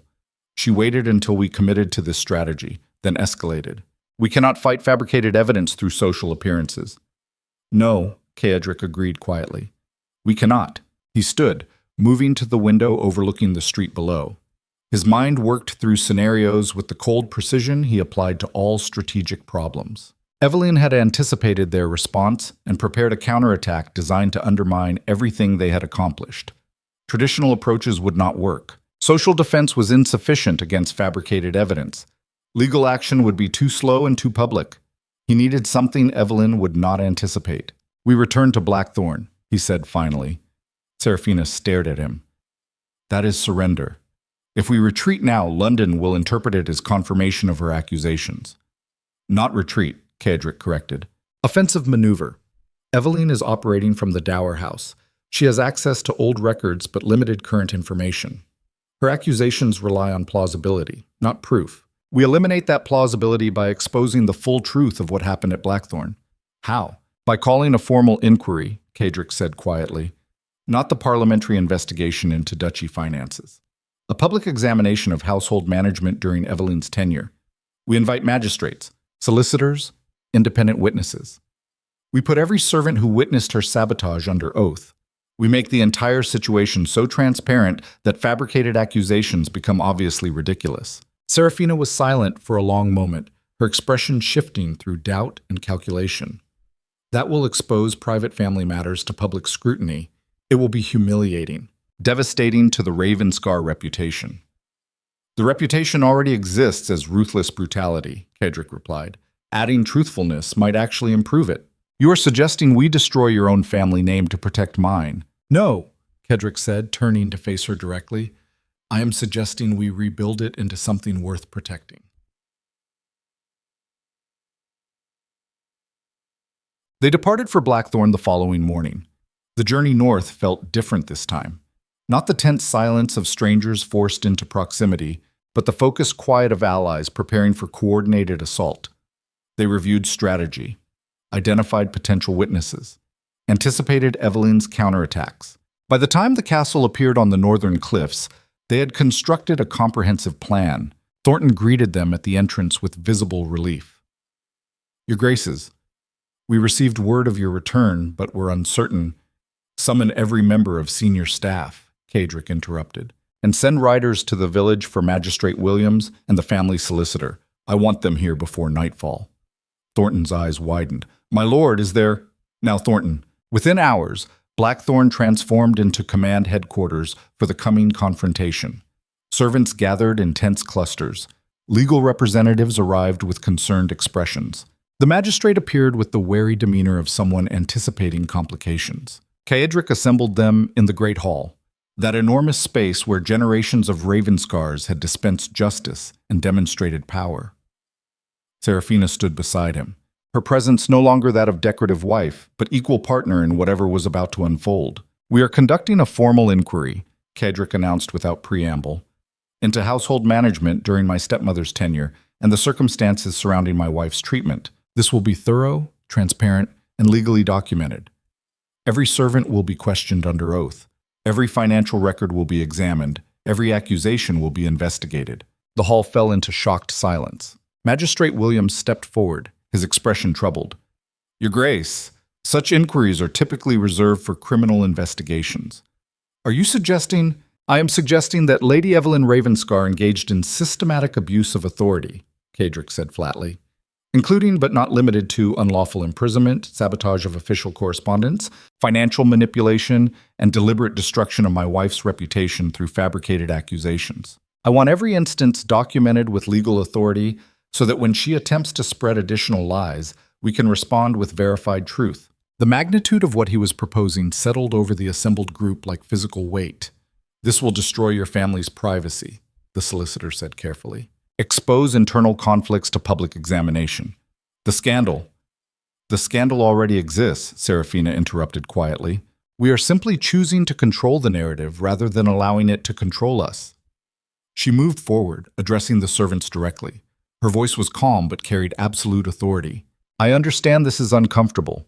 You have served this household loyally, and now I am asking you to testify about matters you may have witnessed but preferred to ignore. But I need you to understand something. What happened to me could happen to any woman who marries into power. The isolation, the sabotage, The systematic destruction of credibility until you doubt your own sanity. Her voice hardened. I survived because my husband finally chose to see what was happening, but not every woman will be that fortunate. So when you testify, you are not just defending me. You're establishing that such behavior has consequences. That power does not excuse cruelty. That loyalty to this household means protecting everyone within it, not just those who held authority longest. The servant's expressions shifted. Not quite agreement, not yet, but the beginning of understanding. We begin tomorrow, Caedric said. Magistrate Williams will oversee the proceedings. Our solicitor will ensure legal compliance. And every witness will be granted immunity for truthful testimony regardless of what they reveal. He paused, his gaze sweeping across the assembled group with the cold intensity that made experienced warriors nervous. But if anyone provides false testimony to protect Lady Evelyn, I will consider it personal betrayal. And I do not forgive betrayal. The threat hung in the air like drawn steel. The meeting dispersed slowly, servants returning to duties with visible anxiety, while legal representatives huddled in urgent consultation. Caedric watched them scatter, his mind already moving to the next phase of strategy. Seraphina touched his arm gently. That was harsh. That was necessary, Caedric corrected. Fear ensures compliance when loyalty remains uncertain. She studied his face with an expression he could not quite interpret. You are still the ruthless Duke, always, Caedric agreed. But now I am ruthless in service of something beyond my own ambition. Is that progress or simply redirected brutality? Perhaps both. The inquiry began at dawn. The Great Hall had been transformed into a formal tribunal, with tables for magistrate and solicitors, chairs for witnesses, and a gallery where household staff could observe proceedings. Every detail designed to convey legal authority and serious consequence. Caedric and Seraphina sat together at the front, presenting a united front that made their position unmistakable. The first witness called was Mrs. Hendricks, the head housekeeper who had served Blackthorne for 30 years. She approached the witness chair with visible reluctance, her hands twisting in her apron. Magistrate Williams administered the oath with formal precision, and the questioning began. The solicitor handled the interrogation with professional efficiency. Mrs. Hendricks, did you witness any instances where the Duchess was prevented from performing her duties? Mrs. Hendricks hesitated, her gaze flickering toward Caedric. Your Grace, I... Answer the question, Caedric said quietly. You have immunity for truthful testimony. She swallowed hard. Yes, sir. Lady Evelyn instructed me to redirect the Duchess's mail to her private study for review before delivery. She said it was to protect her Grace from distressing correspondence, but, the solicitor prompted. But I saw her destroy letters, Mrs. Hendricks whispered. Burn them in the fireplace without ever showing them to the Duchess. Murmurs rippled through the assembled staff. Did you report this to anyone? The solicitor asked. No, sir. Lady Evelyn controlled household operations. Questioning her authority could have resulted in dismissal. Even when you witnessed actions that harmed the current Duchess, Mrs. Hendricks's face crumpled. I am ashamed to admit it, but yes, I chose my position over doing what was right. The admission hung in the air like smoke from a funeral pyre. One by one, the testimonies built a comprehensive picture of systematic abuse. The butler described how Evelyn had forbidden staff from saddling horses for Seraphina without her explicit permission, effectively imprisoning the Duchess within castle grounds. A senior maid testified about finding Seraphina locked in her chambers and being threatened with termination if she reported it. The estate manager revealed that Evelyn had altered financial records to make Seraphina's reorganization appear incompetent, then circulated the falsified documents among household staff to undermine confidence. Every witness added another piece to the mosaic of calculated cruelty. Caedric watched it unfold with cold fury that grew with each revelation. He had known Evelyn was manipulative, had understood she resented losing authority, but seeing the full scope of her campaign documented under oath transformed abstract knowledge into visceral rage. She had not simply opposed Seraphina. She had attempted to destroy her completely while making it appear self-inflicted. When the final witness finished, Magistrate Williams called for a recess. The hall emptied except for Caedric, Seraphina, and their legal representatives. The magistrate approached with grave expression. Your Grace, this is considerably more serious than I anticipated. The evidence suggests not just household disputes, but coordinated abuse that may constitute criminal activity. Will the documentation be legally sufficient to counter future accusations? Caedric asked. More than sufficient, the magistrate confirmed. Any attempt by Lady Evelyn to spread additional lies can now be challenged with sworn testimony and verified records. Her credibility has been effectively destroyed. Good, Caedric said flatly. However, the magistrate continued carefully, this inquiry will generate significant scandal. The details will spread through society. Your family's private conflicts will become public entertainment. Let them, Seraphina said quietly. I would rather be publicly vindicated than privately destroyed. News of the inquiry spread through London within 3 days. The aristocratic response was immediate and divided. Some families expressed shock that such matters would be exposed publicly. Others quietly approved of the transparency. A few began distancing themselves from Evelyn before the full scandal could damage their own reputations. But the most significant reaction came from an unexpected source. 3 prominent duchesses issued a joint statement declaring their support for Seraphina and calling for broader examination of how young wives were treated within aristocratic households. The statement acknowledged that Seraphina's experience, while extreme, reflected wider patterns of isolation and control that many women endured silently.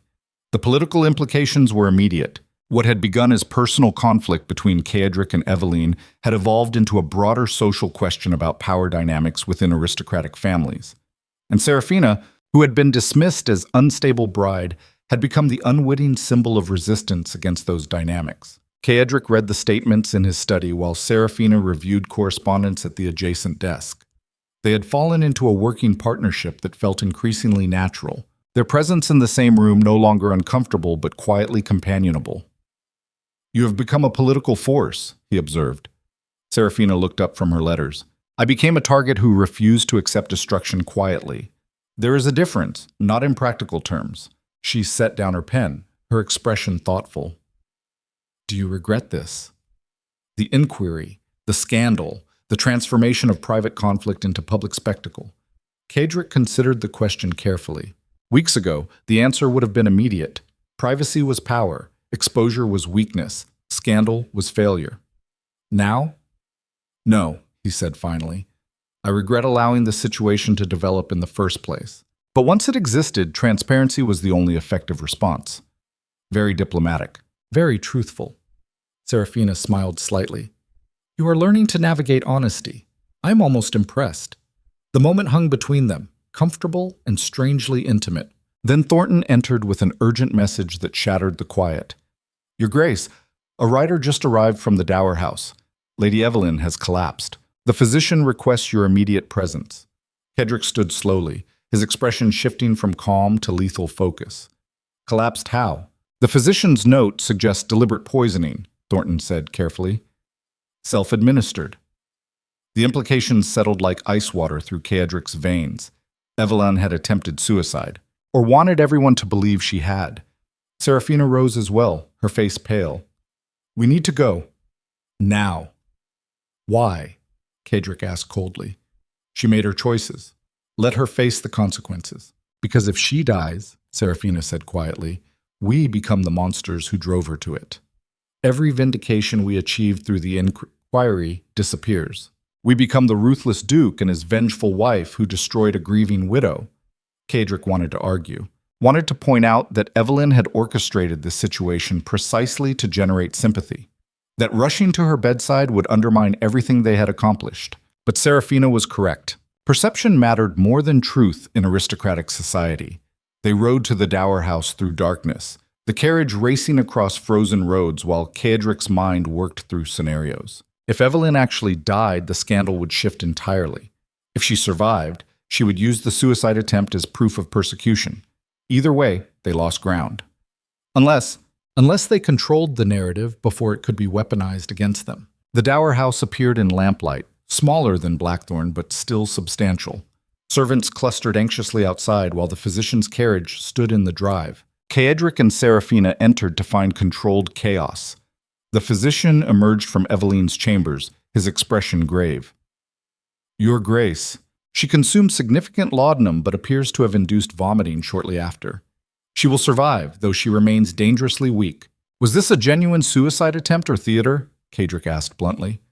The physician hesitated. The dosage was substantial but not immediately fatal, and the timing of this vomiting suggests either remarkable survival instinct or deliberate staging. I cannot say definitively. Where is she? Resting, but conscious. Caedric moved toward the chamber before the physician could object. Seraphina followed close behind, and together they entered the room where Evelyn lay in bed, pale and trembling. She looked up as they entered, her expression shifting from weak vulnerability to something harder. "Come to witness your victory?" she whispered. Caedric studied her with cold assessment. This was theater, manipulation. One final attempt to generate sympathy and undermine their credibility, but he could weaponize it just as effectively. "No," he said quietly. "I came to offer a choice." Evelyn's eyes narrowed. "What choice?" "You can continue fighting," Caedric said flatly. "Spread more lies. Attempt to generate sympathy through this performance.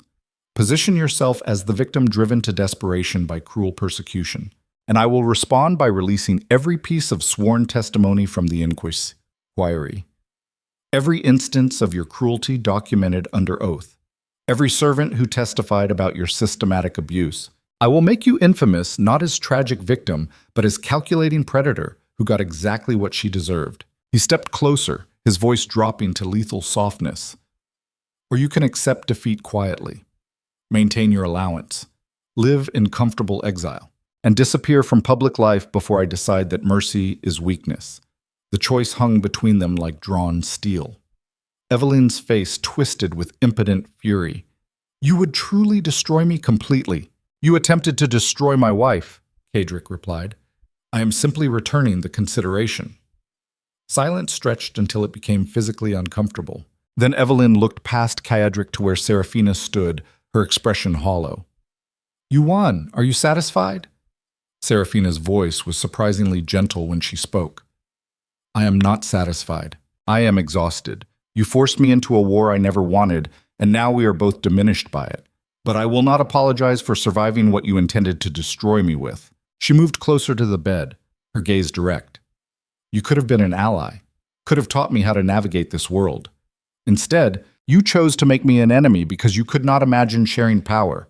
That was your failure, not mine." Evelyn turned her face away, and Caedric recognized the gesture as surrender. They left her in the dower house, broken but alive, her power finally destroyed beyond any possibility of resurrection. Outside, the night air was cold enough to burn lungs. Caedric and Seraphina stood beside their carriage, neither moving to enter. "Is it finished?" Seraphina asked quietly. "The immediate threat is neutralized," Caedric replied, "but the broader consequences will unfold for months." "And us?" The question was simple but carried enormous weight. Caedric turned to face his wife fully. They had been strangers bound by contract, had become allies through necessity, had fought together through battles neither could have survived alone. What came next? "I do not know how to be a husband," he admitted. "I was trained to be a duke, a politician, a weapon, but not a partner." Seraphina smiled slightly. "Then we learned together. Because I do not know how to be a duchess to someone who actually sees me as human rather than political asset. That seems like reasonable foundation." Very reasonable. The moment stretched between them, fragile and uncertain, but no longer hostile. Then Seraphina did something unexpected. She reached out and took his hand. Not a romantic gesture, not yet, but acknowledgement of partnership that extended beyond strategic alliance into something approaching genuine connection. Caedric looked down at their joined hands and felt something inside him crack open completely. For the first time in his entire life, he was not alone. And the realization was more terrifying than any political battle he had ever faced. The following weeks transformed Blackthorne and London simultaneously. The inquiry results spread through aristocratic circles, generating scandal that overshadowed even the most dramatic social conflicts. Some families condemned the public exposure of private matters. Others quietly began examining their own household dynamics with uncomfortable new awareness.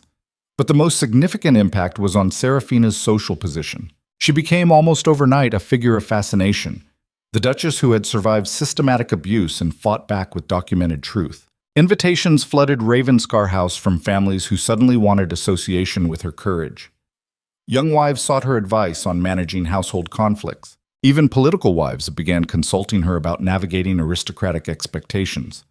Caedric watched the transformation with something approaching awe. His wife had become more politically influential through authenticity than he had achieved through decades of calculated brutality. They attended social functions together now, presenting a united front that made London society recalibrate every assumption about their marriage.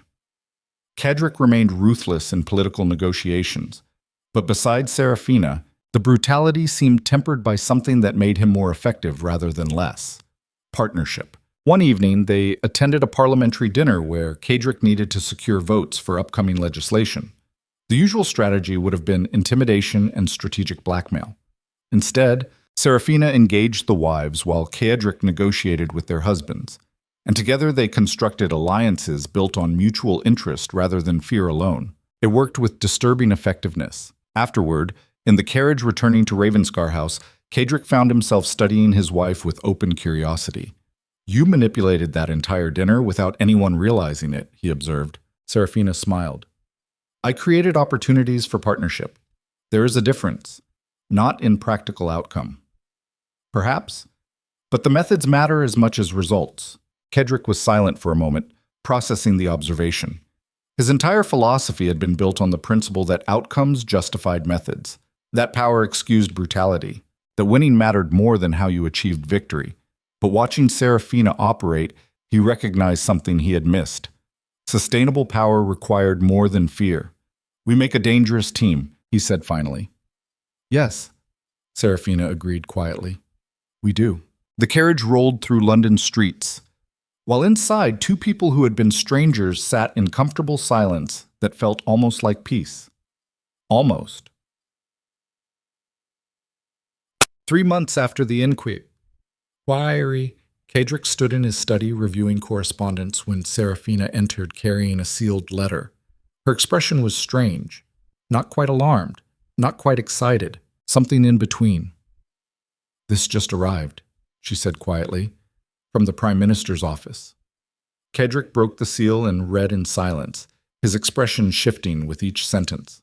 The letter was an official appointment. Seraphina was being invited to serve on a parliamentary commission examining household law and women's legal protections within aristocratic marriages. Her documented experience and growing influence had made her the obvious candidate to represent aristocratic wives' perspectives. It was an unprecedented political appointment. Caedric looked up at his wife, seeing her truly for perhaps the first time since their wedding, not as political asset, not as strategic partner, but as someone who had become more essential to his existence than he had ever intended to allow. "You will accept," he said. "Not a question." "Will I?" Seraphina countered.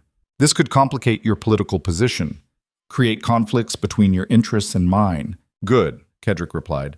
"I have been too comfortable for too long. Complication breeds growth." Seraphina moved closer, her expression thoughtful. "You have changed." "No," Caedric said quietly. "You changed me. There is a difference." "Is there?"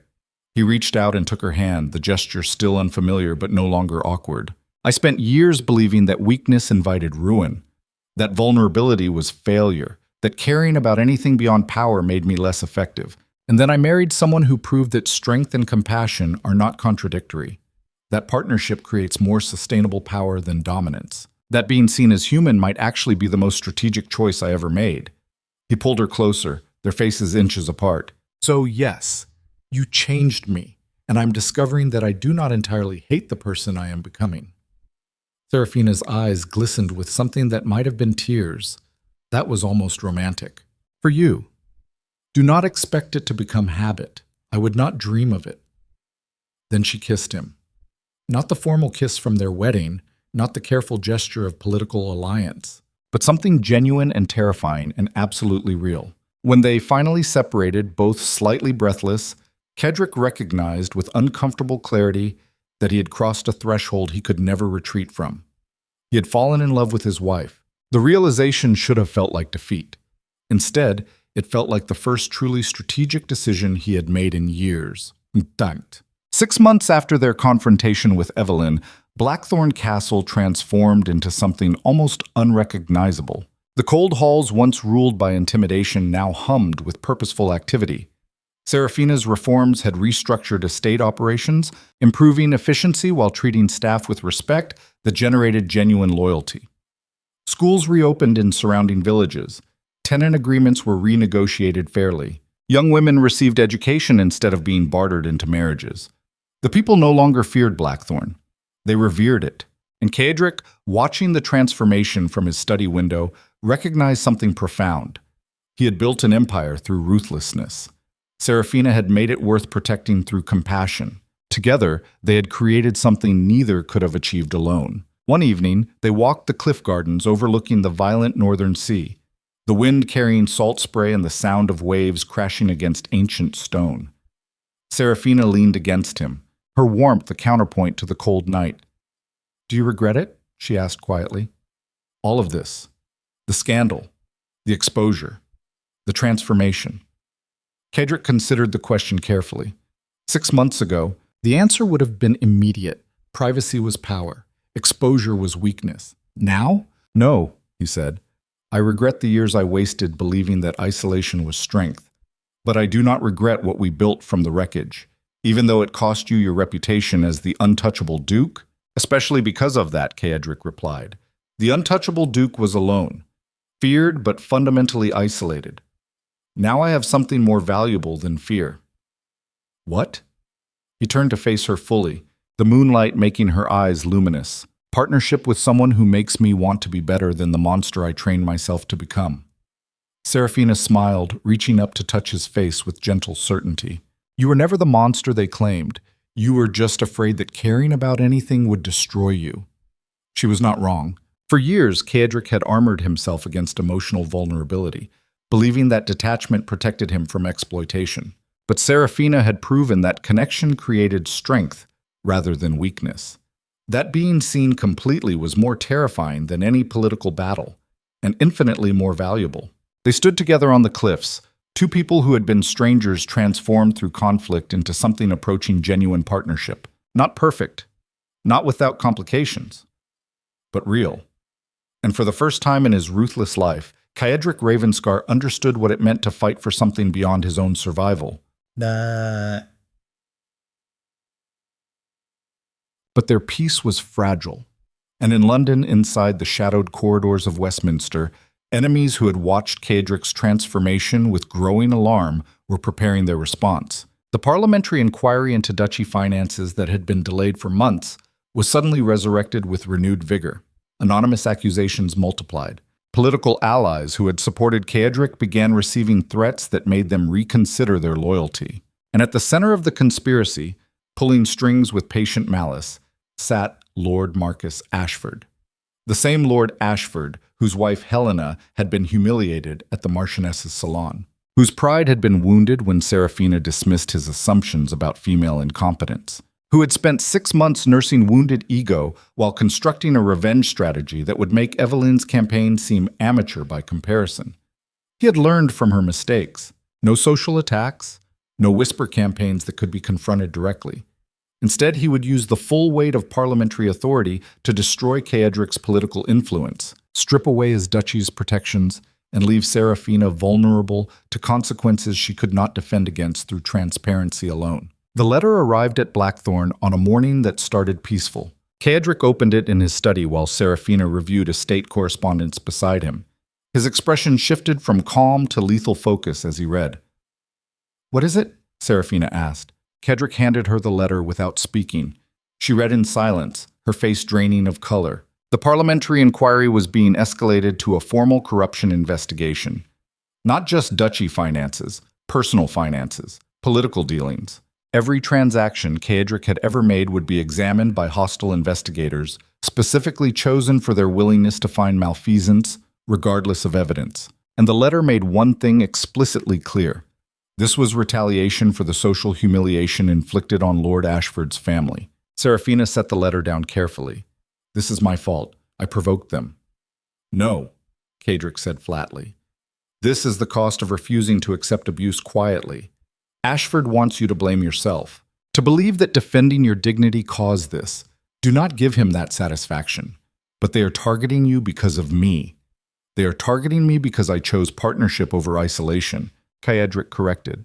And I would make that choice again even knowing the consequences. The declaration hung between them like drawn steel.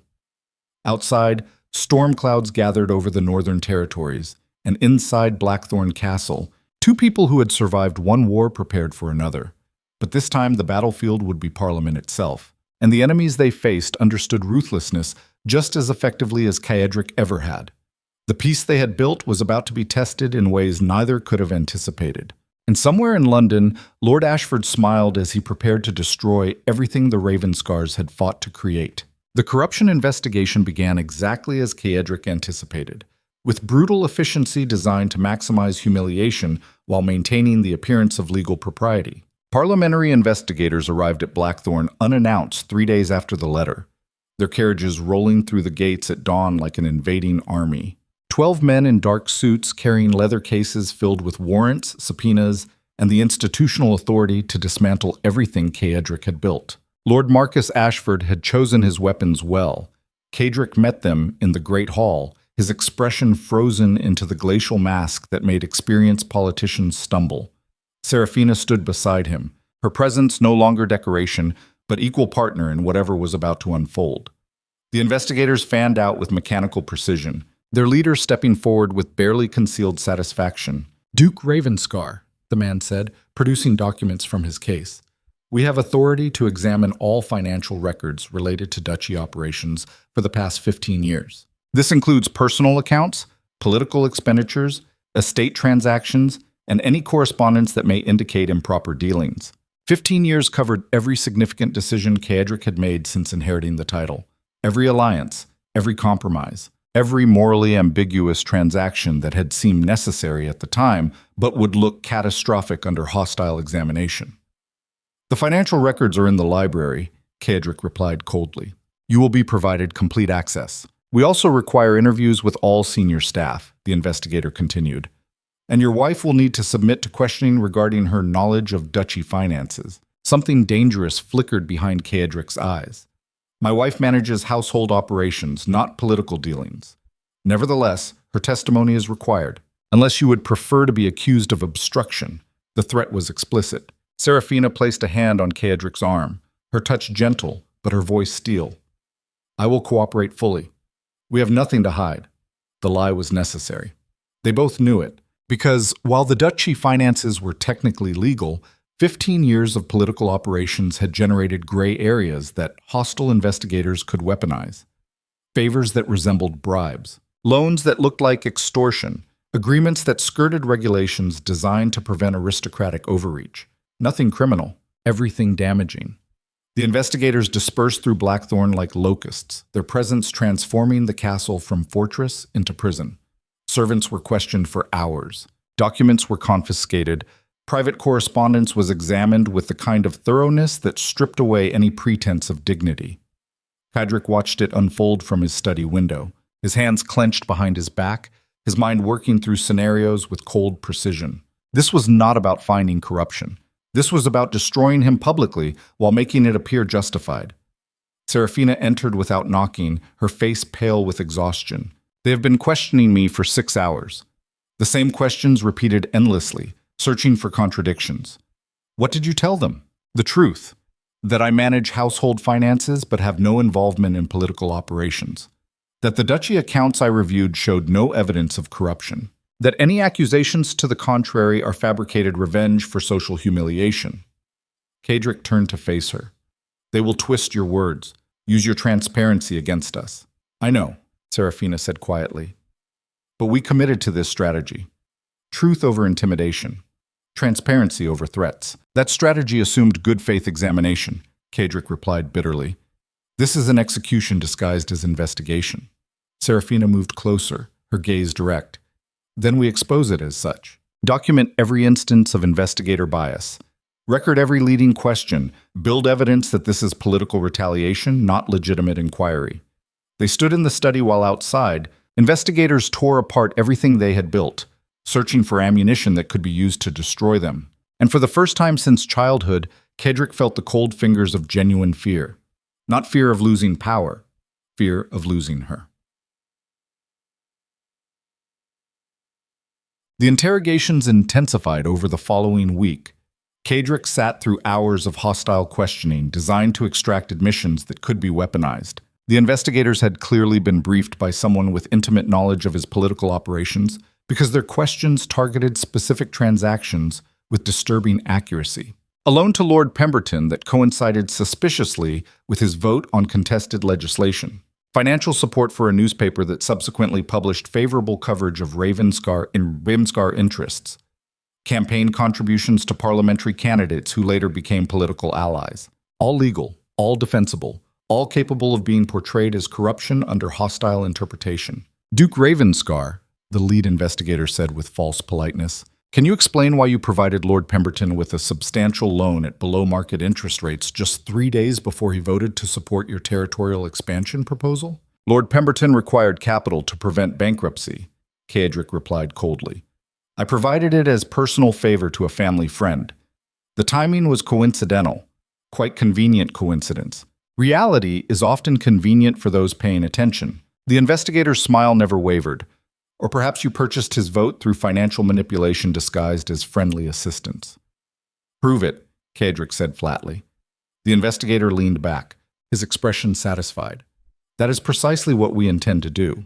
The interrogation continued for another 3 hours, circling through the same accusations with grinding repetition designed to exhaust rather than illuminate.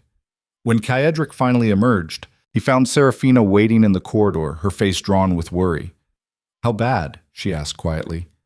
They have evidence of transactions, Caedric said. Not corruption, but activities that can be made to appear corrupt with sufficient hostile interpretation. Ashford has been thorough. Can we defend against it? Legally? Yes. Politically? Caedric was silent for a moment. That depends on whether our allies maintain loyalty when supporting us becomes dangerous. They walked through Blackthorne's corridors in tense silence. The castle transformed from sanctuary into battlefield, where every conversation was potentially monitored, every document potentially confiscated. That night, alone in his study, Caedric reviewed the investigator's questions with cold analytical precision. Ashford's strategy was becoming clear. He could not prove actual corruption, so instead he was constructing a narrative of systemic impropriety. Death by 1,000 cuts, each individually defensible but collectively damaging.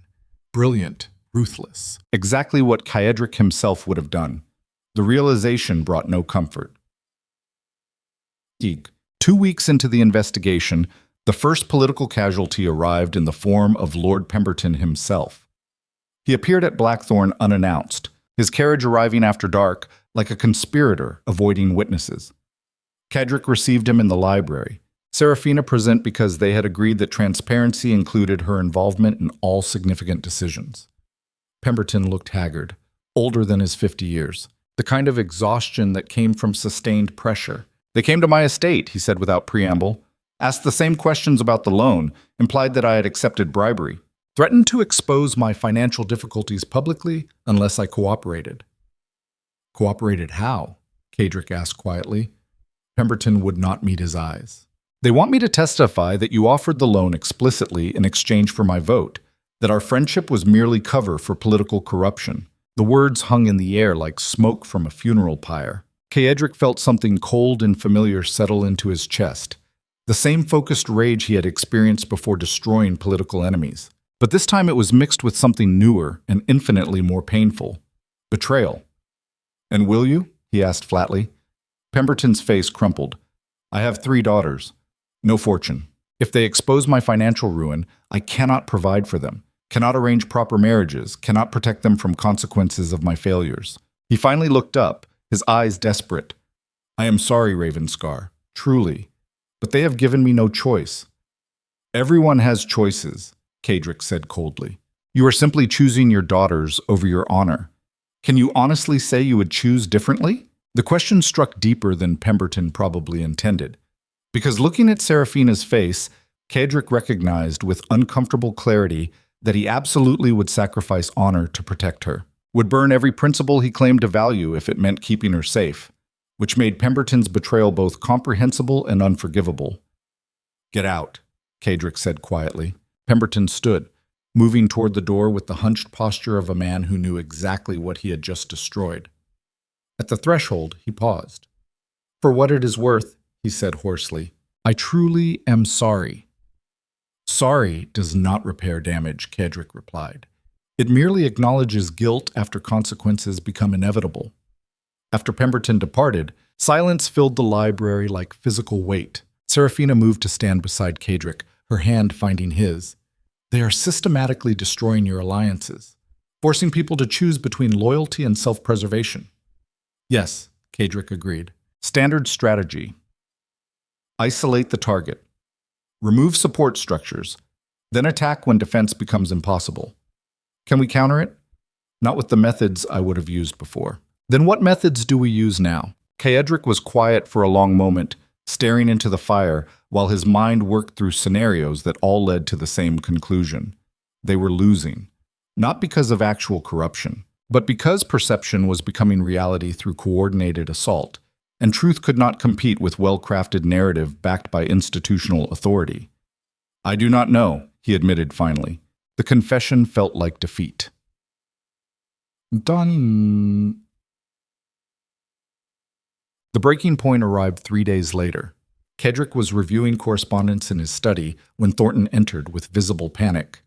"Your Grace, you need to see this immediately." He handed over a newspaper still damp from printing presses. The headline destroyed everything. "Duke Ravenscar under investigation for systemic corruption. Parliamentary Commission uncovers pattern of bribery and political manipulation." Below it, a detailed article that read like an indictment. Pemberton's testimony about the loan. Financial records presented without context. Quotes from anonymous parliamentary sources suggesting widespread impropriety. And buried in the final paragraphs, insinuations that Seraphina had been complicit in concealing evidence. They had turned transparency into weapon, used truth to construct lies. And there was nothing Caedric could do to stop it, because everything in the article was technically accurate while being fundamentally dishonest. Seraphina entered moments later, holding an identical newspaper, her face drained of all color. She looked at Caedric with an expression that broke something inside him. Not fear. Resignation. "I should leave," she said quietly. "Return to my family. Distance myself from this scandal before it destroys me along with you." "No," Caedric said flatly. "You are not thinking clearly. If I remain, they will use me against you. Claim I was involved. Make this about protecting your criminal wife instead of defending legitimate political operations. I do not care." "You should care," Seraphina replied, her voice breaking, "because I will not watch you destroy yourself trying to protect me from consequences of standing beside you." Caedric crossed the study in 3 strides, pulling her against his chest with desperate intensity. "Then you profoundly misunderstand what you have become to me." He pulled back enough to meet her eyes, his hands framing her face with unexpected gentleness. "For years I believed that caring about anything beyond power made me vulnerable, that attachment was weakness, that the only way to survive was isolation. And then I married you, and you systematically dismantled every assumption I had built my existence around. You showed me that partnership created strength, that transparency was more sustainable than fear, that being seen completely was terrifying but infinitely more valuable than protecting an image nobody actually believed." His voice dropped to raw honesty. "So no, you are not leaving, because if I lose everything but keep you, I still possess something worth fighting for. But if I maintain power and lose you, I have nothing but an empire built on foundations I no longer respect." Seraphina's eyes glistened with tears she refused to shed. "That was the most terrifying declaration I have ever heard." "Good," Caedric said, "because terror means it matters." They stood together in the study while outside, London society consumed the scandal with gleeful fascination, and inside Blackthorne, 2 people who had survived one war prepared to fight another. They could not win through conventional means. The question was not whether they would lose. The question was what they would become in the process of fighting. That night, Caedric did something he had not done in 15 years. He got deliberately, catastrophically drunk. Not the controlled consumption of wine at political dinners, not the strategic indulgence designed to lower others' guards while maintaining his own, but genuine destructive intoxication that his father would have recognized with bitter familiarity. Seraphina found him in the portrait gallery at midnight, sitting beneath his father's painting with an empty brandy bottle and an expression of absolute desolation. She approached slowly, lowering herself to sit beside him on the cold floor. They sat in silence for several long minutes before Caedric finally spoke. "I am becoming him," he said quietly, gesturing toward the portrait. "My father, the brutal drunk who destroyed everything he touched." "No," Seraphina replied. "You're nothing like him. I spent years perfecting cruelty, weaponizing fear, treating people as tools to be used and discarded. The only difference between his violence and my control is that mine was more socially acceptable. The difference," Seraphina corrected gently, "is that when confronted with the consequences of your methods, you chose to change. He never did." Caedric laughed bitterly. "And look where that change led us. Scandal, investigation, political destruction. Perhaps I should have remained the monster. At least then we would have been feared instead of vulnerable. Do you truly believe that?" He was silent for a long moment, staring up at his father's painted face. The hard features, the angry eyes, the expression of permanent rage that had terrorized his childhood. "No," he admitted finally. "I believe I was slowly destroying myself through isolation. You simply gave me something worth surviving for beyond maintaining an image nobody would mourn." Seraphina took his hand, her fingers intertwining with his. "Then we survived this together. And if we lose everything in the process, at least we lose it as partners instead of strangers." Very romantic for someone sitting drunk in a portrait gallery. "I contain multitudes." Apparently, they sat together beneath dead Ravenscars while the castle settled around them, and Caedric recognized with uncomfortable clarity that whatever happened next would redefine not just his political career but his fundamental identity. The ruthless Duke was dying. What emerged from the wreckage remained to be seen. The parliamentary hearing was scheduled for 3 weeks later. Caedric would be required to testify publicly before a commission specifically chosen for their hostility to his interests. Every transaction would be examined, every alliance questioned, every moral compromise exposed to public scrutiny. It would be political execution disguised as democratic accountability. His advisors recommended 3 different strategies, each more desperate than the last. Blackmail key commission members into recusal. Generate counter-scandals to distract public attention. Flee to continental estates until the scandal faded into irrelevance. All viable options. All tactics the old Caedric would have employed without hesitation. But sitting in his study with Seraphina reviewing testimony preparation, he found himself rejecting each approach with growing certainty. "We face this directly," he said finally. "Complete transparency. Full accountability. We acknowledge every morally ambiguous decision and explain the context that made them necessary. We do not hide. Do not deflect. Do not pretend moral superiority we do not possess." Seraphina looked up from her notes. "That is tactical suicide." "Perhaps," Caedric agreed. "But I'm tired of surviving through methods I can no longer respect. If we are going to be destroyed, let it be for who we actually are rather than who we pretended to be." Very principled. Also very stupid. Probably both. She smiled slightly. "You really have changed." "Or perhaps," Caedric replied, "I am finally becoming someone I can tolerate seeing in mirrors." The preparation consumed the following weeks. They reviewed every transaction, reconstructed contexts, built explanations that were honest about the moral ambiguity while defending the ultimate necessity. It was exhausting, brutal work that stripped away comfortable self-deceptions and forced Caedric to confront exactly who he had been. The results were not flattering, but they were truthful. 3 days before this hearing, another betrayal arrived in the form of his most trusted political advisor.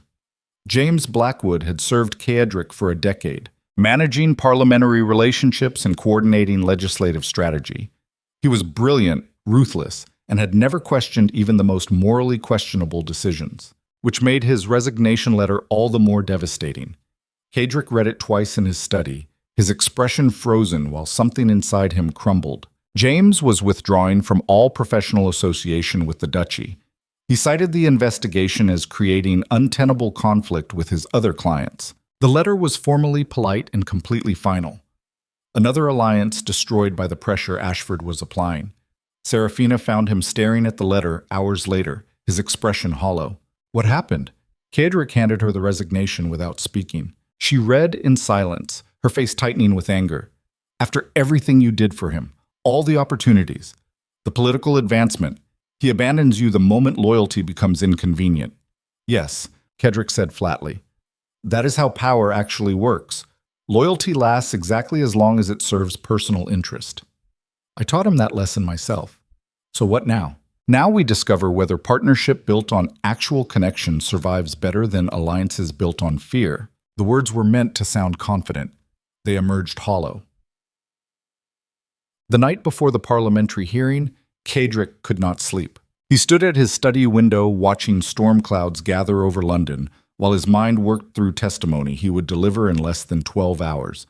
Every word had been carefully prepared, every explanation rehearsed, every moral compromise acknowledged with brutal honesty. It would not be enough. He knew that with absolute certainty. The commission wanted destruction, not accountability.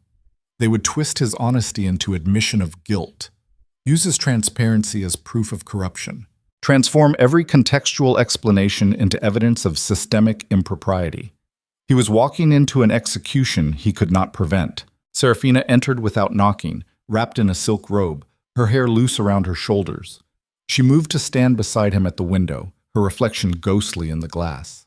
"You are catastrophizing," she said quietly. "I am being realistic," Caedric corrected. "Tomorrow they will destroy everything I built, everything we fought for, and there is nothing I can do to stop it. You could flee." I could, but then I would spend the rest of my life running, and I'm tired of running from consequences of who I chose to be. Very noble, also very doomed. Probably.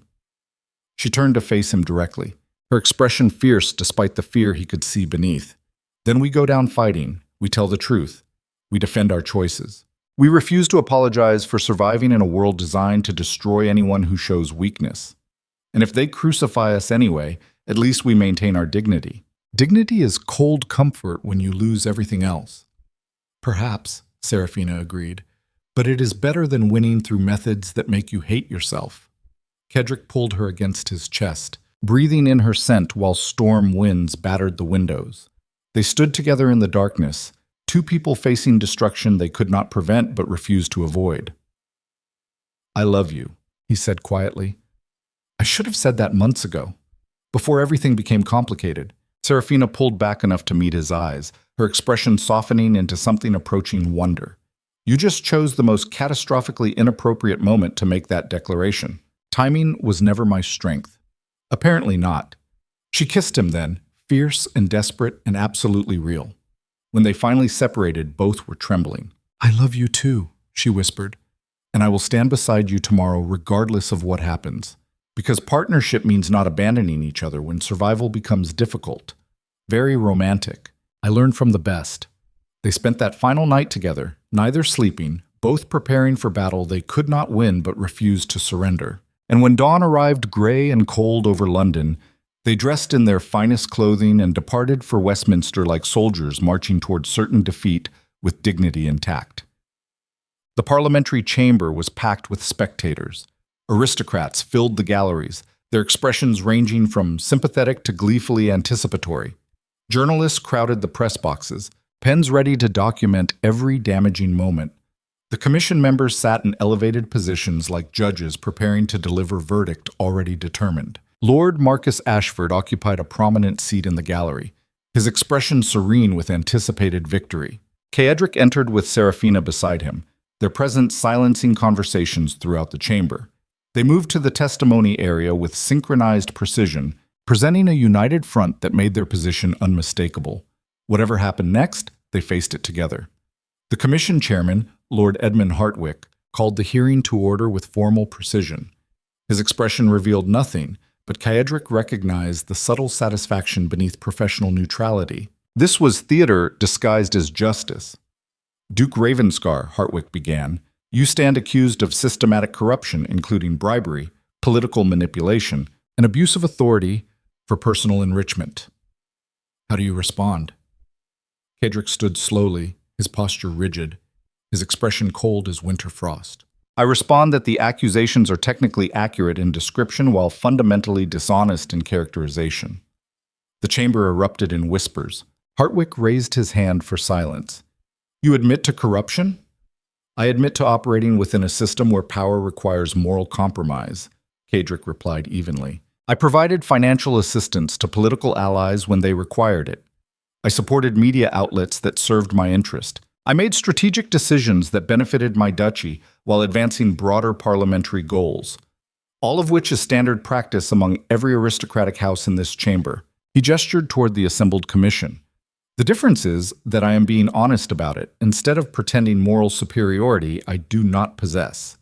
The statement landed like a grenade. Commission members shifted uncomfortably. Aristocrats in the gallery exchanged alarmed glances. Journalists scribbled frantically. Caedric continued relentlessly. You want to call it corruption? Fine. Then acknowledge that every powerful family in England operates identically, that political influence requires financial leverage, that loyalty is purchased through favors and maintained through mutual benefit, that the entire aristocratic system is built on exactly the kind of transactions you are condemning me for. So this hearing is not about accountability. It is about destroying someone who became inconvenient while maintaining the fiction that the rest of you are somehow morally superior. The silence that followed was absolute. Hartwick's face had gone dangerously red.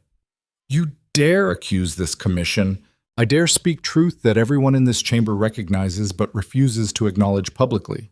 Caedric interrupted coldly. You want a villain? Here I stand.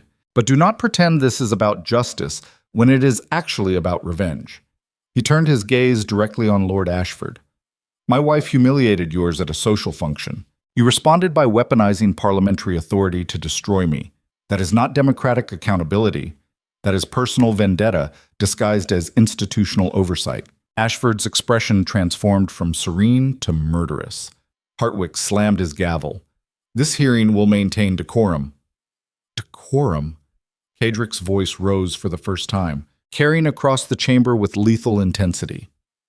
You want decorum while conducting execution disguised as inquiry? While forcing political allies to betray oaths through threats and intimidation? While destroying reputations based on standard practices everyone present has employed themselves? He stepped forward, and several commission members actually leaned back. I will not provide you the satisfaction of pretending this is legitimate. I operated within a corrupt system using corrupt methods because that was the only way to survive.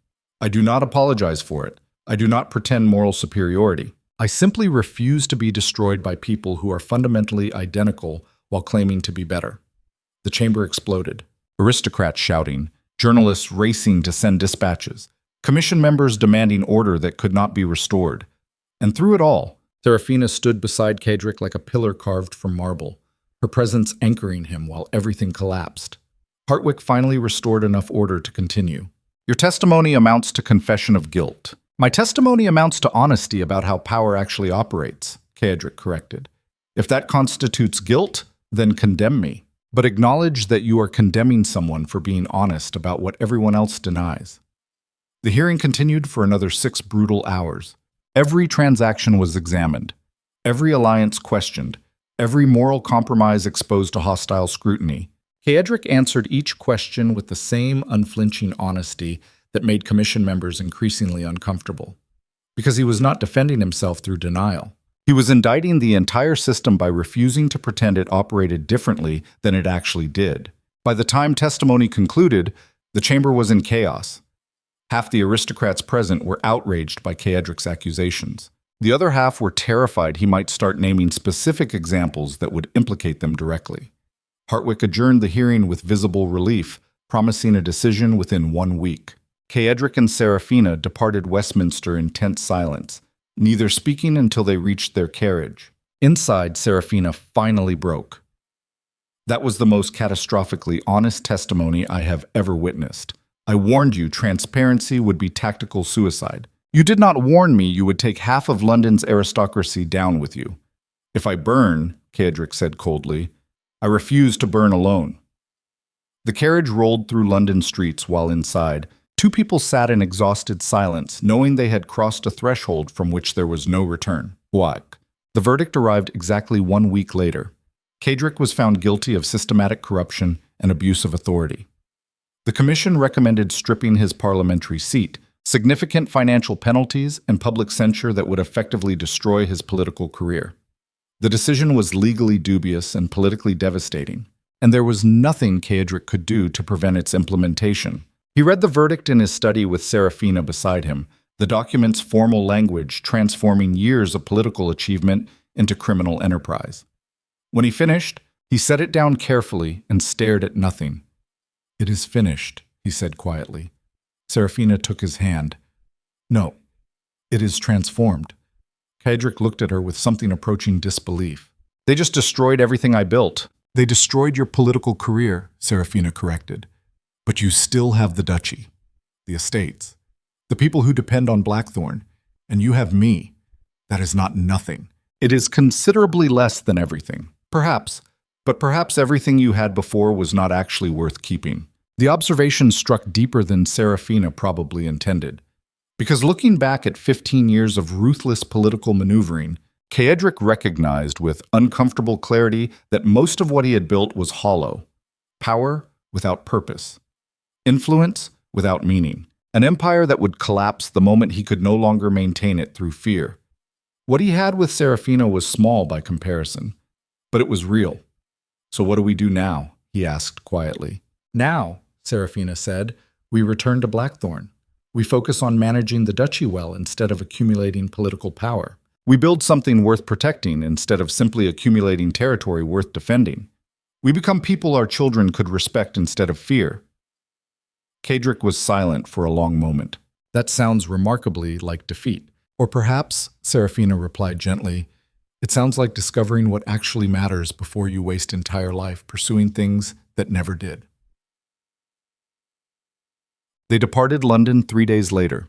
No fanfare, no dramatic exit, just two people leaving a city that had destroyed them, heading north towards a castle that no longer represented fortress, but potential sanctuary. The journey took 3 days through countryside, slowly awakening from winter. They traveled in comfortable silence, neither needing conversation to feel connected. On the final approach to Blackthorne, Caedric found himself studying the castle with new perspective. It no longer looked like monument to power. It looked like responsibility, like opportunity, like something that could be transformed from symbol of fear into actual home.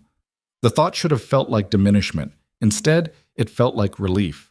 Servants greeted them at the entrance with visible anxiety. The scandal had reached Blackthorne ahead of them, and household staff understood that their futures depended on how the Duke responded to political destruction. Caedric gathered them in the Great Hall that same evening. "You have heard about the parliamentary verdict," he began without preamble. "I have been found guilty of corruption and stripped of political authority. That verdict will stand regardless of its legal dubiousness or political motivation." Servants exchanged nervous glances. He continued, "Which means Blackthorne can no longer depend on political influence to maintain its position. We must operate differently, more efficiently, more ethically. We must become a duchy. People respect rather than fear, because respect is more sustainable than intimidation." He paused, his gaze sweeping across the assembled group. "I do not know if I can build that. I was trained to rule through power, not partnership, through fear, not fairness. But I'm willing to try, and I need your help to do it." The servant stared at him in visible shock. The ruthless Duke was asking for assistance, admitting uncertainty, demonstrating vulnerability that would have been unthinkable months ago. "Mrs." Hendrik stepped forward tentatively. "What do you need from us, Your Grace?" "Honesty," Caedric replied. "When I make decisions that harm rather than help, tell me. When policies cause suffering instead of supporting well-being, challenge me.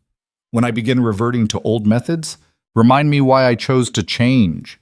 He looked directly at the housekeeper who had testified against Eveline. "I spent years ruling through fear because I believed it was the only way to survive. You all know where that led. So I am asking you to help me build something different, not because I deserve your assistance, but because you deserve leadership that actually earns loyalty instead of demanding it." The silence that followed was profound. Then slowly, carefully, "Mrs." Hendrik smiled. "We can do that, Your Grace." And for the first time in 15 years, Caedric Ravenscar felt something he had forgotten existed. Hope. The following months transformed Blackthorne in ways both visible and subtle. Without political distractions, Caedric immersed himself in duchy management with the same intensity he had previously applied to parliamentary maneuvering. But instead of conquering territory, he focused on improving what already existed. Tenant agreements were renegotiated fairly, infrastructure was updated. Schools received funding instead of being neglected. Poor families gained protections instead of being exploited. And slowly, grudgingly, the people of Blackthorne began to trust rather than merely obey. Seraphina worked beside him with quiet competence, her influence no longer requiring assertion because it had become naturally recognized. Together they built something neither could have created alone, not an empire, a community. One evening, 6 months after returning from London, they walked the cliff gardens overlooking the northern sea. The same path they had walked before, but different. Less like rulers surveying domain and more like partners appreciating shared responsibility. "Do you miss it?" Seraphina asked quietly. "The political power, the influence, the fear you commanded." Caedric considered the question carefully. Parts of it. The clarity of purpose, the satisfaction of winning complex battles, the certainty that came from operating within rules I understood. But I do not miss the person I had to be to maintain it. The isolation, the constant vigilance against betrayal, the knowledge that every alliance was temporary and loyalty was illusion. He turned to face her fully, the setting sun making her eyes luminous. "I would rather build something sustainable with you than maintain an empire alone. That is not noble sacrifice. It is simply recognition that what we are creating here matters more than what I lost." Seraphina smiled. "That was almost romantic. You are improving. Do not expect miracles." "I never do." They stood together on the cliffs, while sea winds carried salt spray and the sound of waves crashing against ancient stone, and Caedric recognized with profound clarity that he had been given something remarkable, a second chance. Not to rebuild what was destroyed, but to create something entirely new from the wreckage, something worth protecting, something real. But the past, Caedric understood, never truly released its grip. The letter arrived on a morning that started peaceful, delivered by a rider who departed before servants could question him. It was addressed to Caedric in handwriting he did not recognize, sealed with unmarked wax. He opened it in his study with growing unease. The contents destroyed everything. It was evidence, carefully compiled documentation of transactions that went beyond morally ambiguous into genuinely criminal. Bribes that could not be explained as strategic favors. Blackmail that crossed legal boundaries. Threats that constituted criminal intimidation, all carefully dated and attributed, all absolutely real.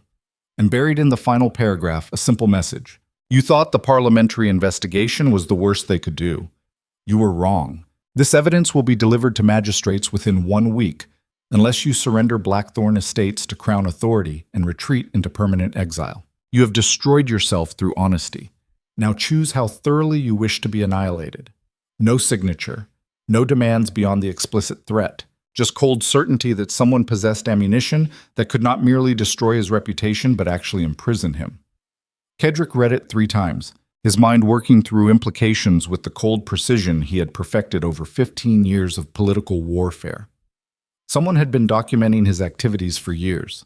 Not the morally gray transactions exposed during the hearing, the genuinely illegal operations he had carefully concealed, which meant someone close, someone with access, someone he had trusted. The betrayal was not from political enemies, it was from inside his own organization. Seraphina found him still staring at the letter hours later, his expression frozen into something beyond cold.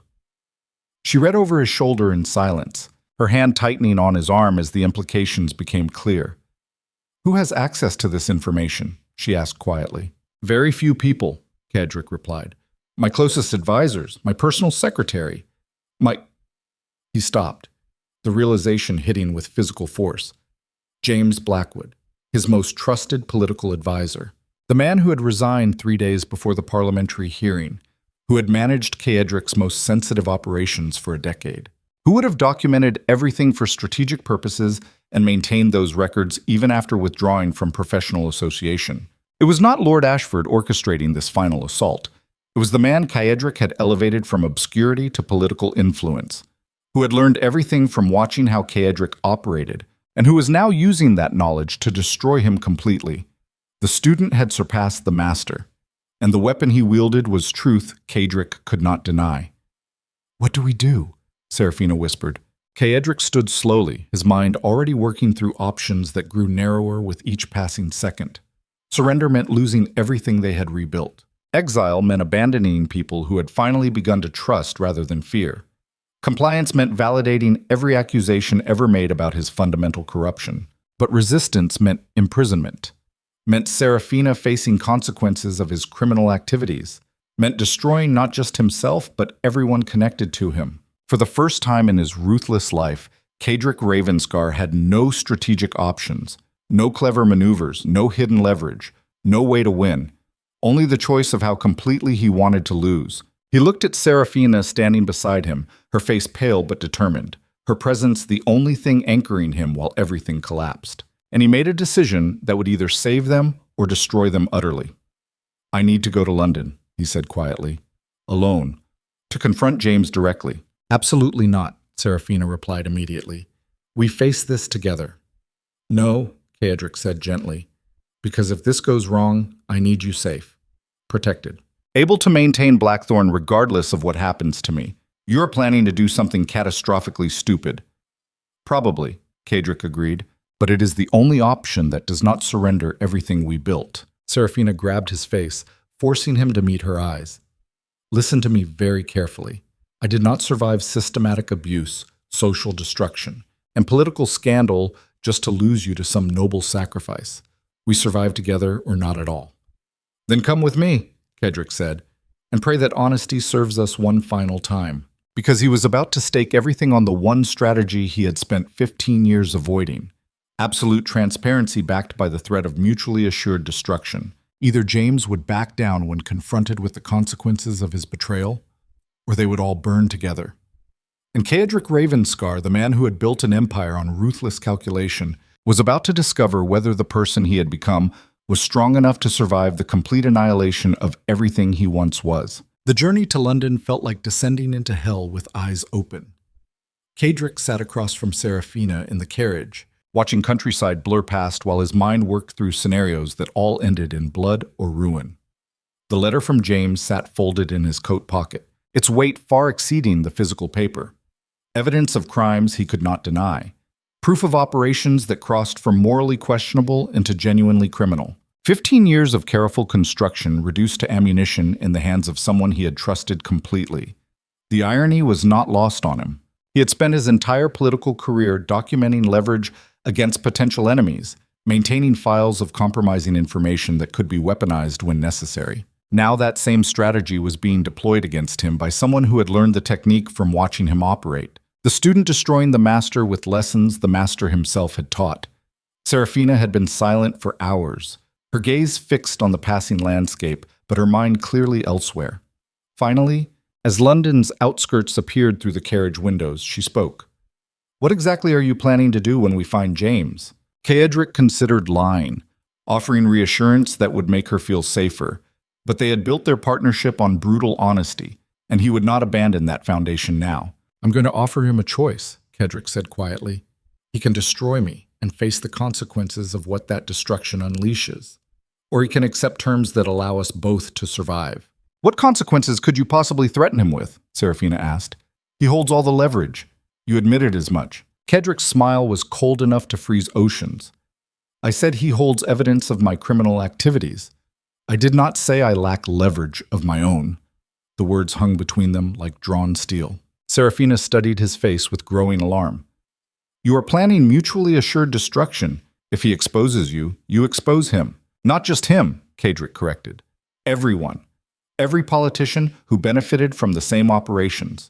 Every aristocrat who participated in identical corruption. Every powerful family whose fortunes were built on methods they now condemn me for employing." He leaned forward, his voice dropping to lethal quiet. "James thinks he can destroy me in isolation. Thinks he can position himself as righteous whistleblower, exposing systemic corruption. But if I am going down, I refuse to go alone. I will release every piece of compromising information I accumulated over 15 years. I will name names, provide documentation, turn London's entire power structure into scorched earth that destroys everyone equally." Seraphina's face had gone pale. "That is insane. You would annihilate yourself just to ensure others burn with you?" "No," Caedric replied. "I would annihilate myself to ensure James understands that destroying me costs more than any potential benefit he could gain." Mutually assured destruction only works as deterrent if the threat is credible, and I need him to believe I am absolutely willing to execute it. And if he calls your bluff, then it was not a bluff, Caedric said flatly, and we all burned together. The carriage rolled through London streets as darkness gathered, carrying them toward the confrontation that would either save everything or destroy it utterly.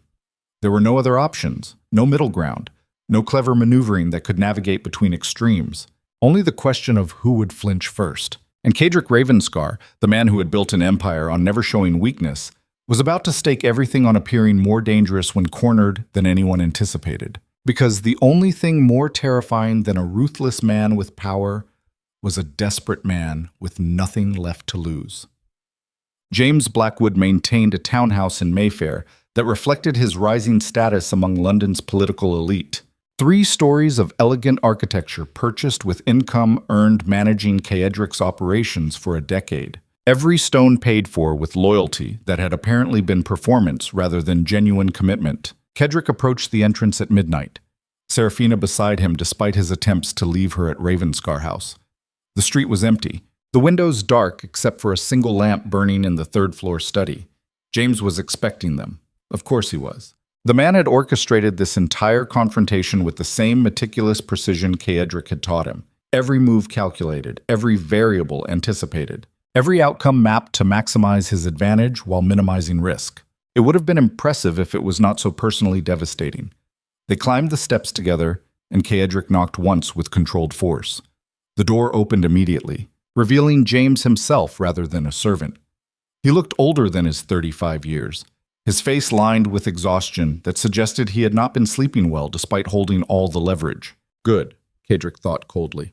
Let him suffer at least that much. Your Grace, James said with formal politeness that felt like mockery. Duchess, I wondered when you would arrive. Did you? Caedric replied flatly. How considerate of you to prepare. James stepped aside, gesturing them into a marble foyer that gleamed with wealth accumulated through association with power. Please, we should discuss this privately. They climbed to the third-floor study in tense silence, their footsteps echoing through empty halls. The study itself was smaller than Caedric's, but elegantly appointed, with floor-to-ceiling bookshelves and a desk positioned to overlook the street below. James moved behind the desk while Caedric and Seraphina remained standing. The positioning was deliberate, James claiming authority while forcing them into supplicant positions. Caedric ignored the implied hierarchy and moved to the window, his posture radiating the cold control that made experienced politicians nervous. You sent quite dramatic correspondence, he said without looking at James. Threats of exposure, demands for exile, very theatrical. I sent truth, James corrected quietly. Evidence of criminal activities you engaged in while I managed your operations. Activities I documented because you taught me that leverage was the foundation of sustainable power. And now you use that leverage against me, Caedric observed. How loyal. Loyalty, James replied, his voice hardening, was the fiction you sold while building an empire on fear and manipulation. I was never your ally. I was your employee. And employees serve whoever offers the best compensation. So this is about money? Seraphina asked, her tone laced with contempt. James turned his attention to her, his expression shifting to something uglier. This is about survival, Duchess. Your husband is finished politically. The parliamentary verdict destroyed his influence, but he still controls Blackthorne's estates and the wealth they generate. That wealth could be deployed more productively under Crown authority, with appropriate compensation for whoever facilitates the transfer. He looked back at Caedric. I am offering you the opportunity to retreat quietly, maintain your personal fortune, live comfortably in exile. The alternative is imprisonment and complete forfeiture of assets. Quite generous, Caedric said coldly. Except you forget one critical detail. James's confident expression flickered slightly. What detail? That I have been accumulating leverage far longer than you have been documenting my activities, Caedric replied. And if you expose me, I will ensure the resulting fire consumes everyone. He turned from the window, his gaze locking onto James with lethal intensity. You think you can position yourself as whistleblower revealing systemic corruption? Fine. But I will name every politician who participated in identical operations, every aristocrat who benefited from the same methods, every powerful family whose wealth was built on practices they now condemn. I will release documentation that makes your evidence look amateurish by comparison. James's face had gone pale. That would destroy you as well. Obviously, Caedric agreed. But it would also destroy the system that allowed you to prosper. And unlike you, I have already lost everything that mattered politically. You are threatening to take what remains. I am threatening to ensure you gain nothing from the process. The silence that followed was absolute. James stared at Caedric with visible shock, recognition finally dawning that his former employer was not bluffing, that the ruthless duke who had built an empire on calculated strategy was perfectly willing to burn it all down rather than surrender to extortion. "You are insane," James whispered. "No," Caedric replied quietly. "I am simply done playing games where other people set the rules. You want to destroy me?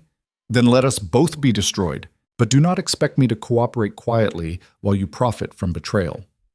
He stepped closer to the desk, his voice dropping to a register that made the temperature in the room feel several degrees colder. "So here's my counteroffer. You destroy that evidence. You withdraw your demands. You disappear from London and never contact me again. In exchange, I allow you to keep the wealth you accumulated and the connections you built. We both walk away diminished but alive." "And if I refuse?" James asked, his voice barely audible. "Then tomorrow morning, every major newspaper in London receives documentation of activities that will scandalize the entire aristocracy. Politicians will be ruined. Families will be destroyed. The resulting chaos will consume everyone involved, including both of us. And when the dust settles, the only certainty is that you gain nothing while losing everything." Caedric leaned forward, his hands flat on the desk. "Choose carefully, James, because I am offering you one opportunity to survive this with something intact. Refuse, and I promise you will regret teaching me that the most dangerous opponent is one with nothing left to lose." The threat hung in the air like smoke from a funeral pyre. James sat frozen behind his desk, his confident superiority crumbling as he confronted the reality that his carefully constructed strategy had a fatal flaw. He had assumed Caedric would prioritize self-preservation over revenge, would choose exile over mutual destruction. He had calculated incorrectly, and now he faced a choice between accepting diminished victory or triggering catastrophe that would destroy them both. James made his decision 3 days later. The message arrived at Ravenscar House via anonymous courier, containing a single sentence written in James's precise handwriting. "The evidence has been destroyed. We are finished." No apology, no explanation, just acknowledgement that he had chosen survival over vindication. Caedric read the note twice in his study before handing it to Seraphina. She scanned it quickly, her expression shifting from relief to something more complicated. "You won," she said quietly. "No," Caedric corrected. "We survived. There is a difference." He moved to the window overlooking the London street below, watching morning light transform the city into something almost beautiful. 3 days of waiting had been brutal. 3 days of knowing that his entire strategy depended on James valuing self-preservation more than revenge. 3 days of preparing contingency plans that all ended in complete destruction. But the gamble had worked. James had recognized that exposing Caedric's crimes would trigger retaliation that would consume everyone involved. That mutually assured destruction was not empty threat, but genuine promise. That the ruthless duke was perfectly willing to burn everything down rather than accept defeat through betrayal. And faced with that certainty, James had chosen to walk away. "What happens now?" Seraphina asked. "Now," Caedric said, "we return to Blackthorne. We rebuild what can be rebuilt. We accept that political influence is gone and focus on managing the duchy well instead of accumulating power." "That sounds remarkably like peace." "Or resignation," Caedric replied. "I have not decided which yet." Seraphina moved to stand beside him, her hand finding his. "Does it matter? Either way, we survived. We protected what matters. We refused to be destroyed by someone who thought loyalty could be purchased and discarded when convenient." She turned to face him fully, her expression fierce. "You were willing to destroy everything rather than surrender. That terrifies me and makes me love you more than I can articulate. Because it means when you commit to something, you commit completely, without reservation, without escape plans." Caedric pulled her against his chest, breathing in her scent while something inside him finally relaxed. For 3 days, he had been wound tight as a spring, prepared for violence that would consume everything. Now, feeling her warmth against him, He recognized how close they had come to absolute destruction, and how little he had hesitated before committing to that path. The realization was both terrifying and clarifying. He had changed, fundamentally, irrevocably. The ruthless duke who prioritized power above all else had been replaced by someone willing to sacrifice everything to protect what actually mattered, not weakness, evolution. "I love you," he said quietly, "and I am sorry I put you through this." "Do not apologize for protecting us," Seraphina replied. "Apologize if you ever stop. Deal."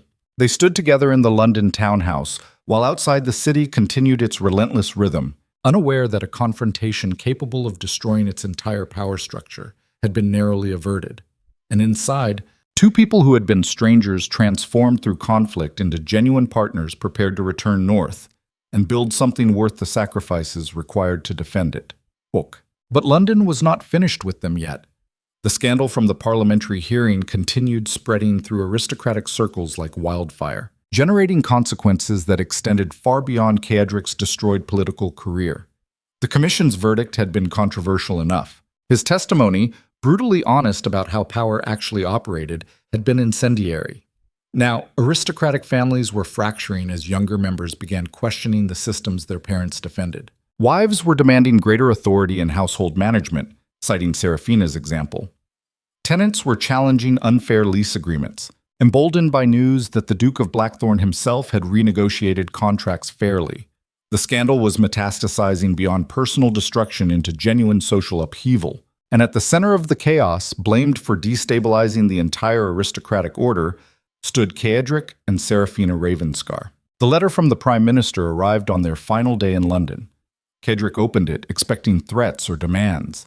Instead, he found something far more unexpected: an invitation to meet privately before they departed for Blackthorne. No explanation, no context, just a request for audience from the most powerful political figure in England. Seraphina read over his shoulder, her expression wary. "This could be a trap." "Everything in London is a trap," Caedric replied. "The question is whether the risk of refusal exceeds the danger of acceptance." "What do you think he wants?"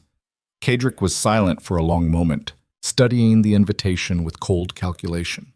The Prime Minister was a pragmatist who understood power dynamics better than most. He would not request private meeting without specific objective, which meant either he planned to neutralize Caedric as ongoing threat, or he recognized an opportunity in the chaos. Only one way to determine which. "We accept," Caedric said finally, "but we go armed with the same leverage I used against James. If this is an ambush, I will ensure the resulting destruction extends to the Prime Minister himself." Very paranoid, very realistic. They arrived at the Prime Minister's private residence that evening, a Georgian mansion in Westminster that served as command center for England's political operations. Security was visible but not oppressive. Servants were professional but not hostile. The Prime Minister himself greeted them in his study, a surprisingly small room lined with maps and correspondence that suggested serious work happened here, rather than performative displays of authority. Lord Henry Ashton was perhaps 60, his hair silver, his eyes sharp with intelligence that had kept him in power through 3 different monarchs. He studied Caedric and Seraphina with obvious assessment before gesturing to chairs positioned before his desk. "Duke Ravenscar, Duchess. Thank you for accepting my invitation. Did we have a choice?" Caedric asked flatly. Ashton's smile was thin. "Everyone has choices. The question is whether they recognize the costs before making them." He settled into his own chair, his posture relaxed but his gaze intense. "You have created quite spectacular chaos. The parliamentary hearing was meant to destroy you quietly. Instead, you turned it into public indictment of the entire aristocratic system. Is that an accusation or observation?" Seraphina asked. "Neither," Ashton replied. "It is acknowledgement of tactical brilliance wrapped in strategic catastrophe. You expose truths that powerful people preferred remain hidden. Now those people are demanding I restore order by eliminating you as ongoing threat." Caedric's expression remained frozen. "And will you?" "That depends," Ashton said carefully, "on whether you represent destabilizing force or potential asset." The words hung between them like carefully placed bait. Caedric studied the Prime Minister with cold assessment, searching for manipulation beneath apparent candor. Ashton was legendary for his ability to convert enemies into unwitting allies, to to weaponize opposition by redirecting it toward his own objectives. But he was also pragmatic enough to recognize when traditional approaches would fail. "What exactly are you proposing?" Caedric asked quietly. Ashton leaned back, his fingers steepled thoughtfully. "The aristocratic system is fracturing.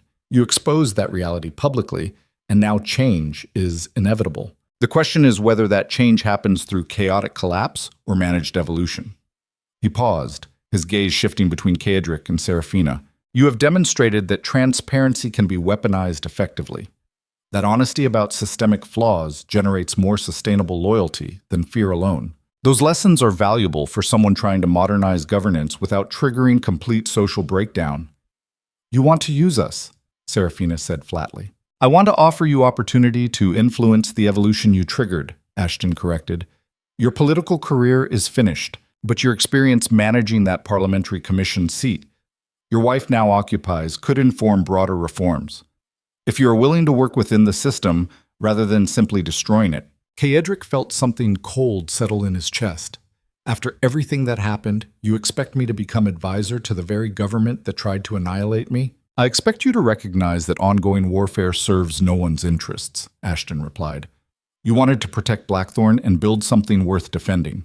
I want to prevent complete social collapse while modernizing governance. Our objectives are not incompatible." "What are you actually offering?" Caedric demanded. "Unofficial advisory role," Ashton said carefully. "No formal position, no public association, but private consultation on how to implement reforms without generating aristocratic backlash that would destroy everything. You know how power operates. You understand the systems that need changing. That knowledge is valuable." He leaned forward slightly. "In exchange, I ensure no further investigations target your duchy. No additional scandals mysteriously emerge. No enemies receive government support to undermine what you are building at Blackthorne. You gain peace to rebuild. I gain insight into managing transformation without triggering revolution." The offer was simultaneously generous and deeply suspicious. Caedric looked at Seraphina, searching her expression for guidance. She studied Ashton with the same careful assessment, her mind clearly working through implications.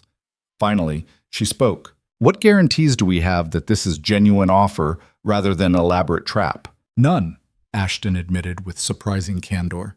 "You would be trusting that I value stability more than revenge, that I recognize your experience is more useful than your destruction, that I am pragmatic enough to convert former enemy into asset rather than simply eliminating threat."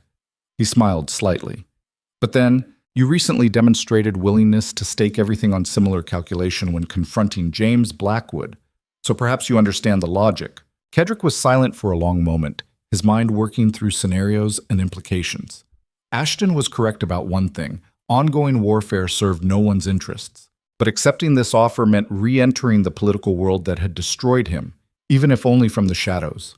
It meant risking the peace they had been building at Blackthorne. It meant trusting someone who had every reason to see him as threat rather than ally. But it also meant potentially influencing the evolution he had triggered, shaping reforms that could make the system more just rather than simply allowing it to collapse into chaos. And perhaps most importantly, it meant protecting Blackthorne from future attacks by aligning with power rather than opposing it. "Very well," Caedric said finally. "Unofficial advisory role, private consultation, no formal association. But if you betray this arrangement, I will respond with the same mutually assured destruction I employed against James." "Understood," Ashton replied, "though I hope that particular weapon remains holstered. Hope is not strategy." "No," Ashton agreed, "but it is better than certainty of mutual annihilation." Become. They departed London 3 days later with an arrangement that felt simultaneously promising and treacherous. Caedric would provide quarterly consultation on proposed reforms. Seraphina would continue her parliamentary commission work, now with unofficial support from the Prime Minister's office. Together they would influence the evolution of aristocratic governance while maintaining the appearance of political exile. It was compromise, messy, complicated, built on mutual self-interest rather than trust. Exactly the kind of arrangement Caedric had once specialized in constructing. But traveling north toward Blackthorne, watching countryside transform from urban density to rural expansiveness, he found himself wondering whether he had just made brilliant strategic recovery or catastrophic error. Seraphina seemed to sense his uncertainty. "You are questioning the decision." "I am questioning everything," Caedric admitted. 6 months ago, I would have executed this arrangement without hesitation. Now I find myself wondering whether I am returning to old patterns or adapting them toward better purposes. "Perhaps both," Seraphina suggested. "You are still ruthlessly strategic, still willing to make compromises others might find unpalatable. But now those strategies serve different objectives. Protecting what we built instead of simply accumulating power?" "Exactly." The carriage rolled through the northern territories as Blackthorne Castle appeared on distant cliffs, its stone towers dark against gray sky. Caedric studied the castle that had been fortress, prison, and finally sanctuary, and recognized with profound clarity that whatever happened next would determine whether their transformation had been genuine or simply temporary adaptation to circumstances. The real test was not surviving crisis. It was maintaining changed priorities when survival was no longer immediately threatened. Blackthorne greeted them like returning heroes rather than disgraced aristocrats. Servants lined the entrance, their faces bright with genuine affection that would have been unthinkable a year ago. The estate manager reported that reforms had continued successfully during their absence. Tenants expressed gratitude for fair treatment. Villages were thriving under investment that prioritized community welfare over maximum extraction. The duchy was prospering not because of fear, but because of respect. Caedric walked through halls that no longer felt cold, observing transformations both physical and atmospheric. Seraphina's influence was everywhere, in the way staff interacted with easy camaraderie rather than nervous efficiency, in the children's laughter echoing from newly opened schools, in the sense that Blackthorne served its people rather than simply ruling them. This was what sustainable power actually looked like. Not domination maintained through intimidation, but leadership earned through competence and fairness. That evening, Caedric stood in the portrait gallery where dead Ravenscars glared down with permanent disapproval. He stopped before his father's painting, studying the hard features that had haunted his childhood. "You would despise what I have become," he said quietly to the portrait, "would call it weakness. Betrayal of everything you taught me about power requiring cruelty." Seraphina appeared beside him, her presence no longer startling but comfortingly familiar. "What do you think?" "I think," Caedric replied slowly, "that you were stronger than he ever was, because you survived through brutality while destroying everything you touched.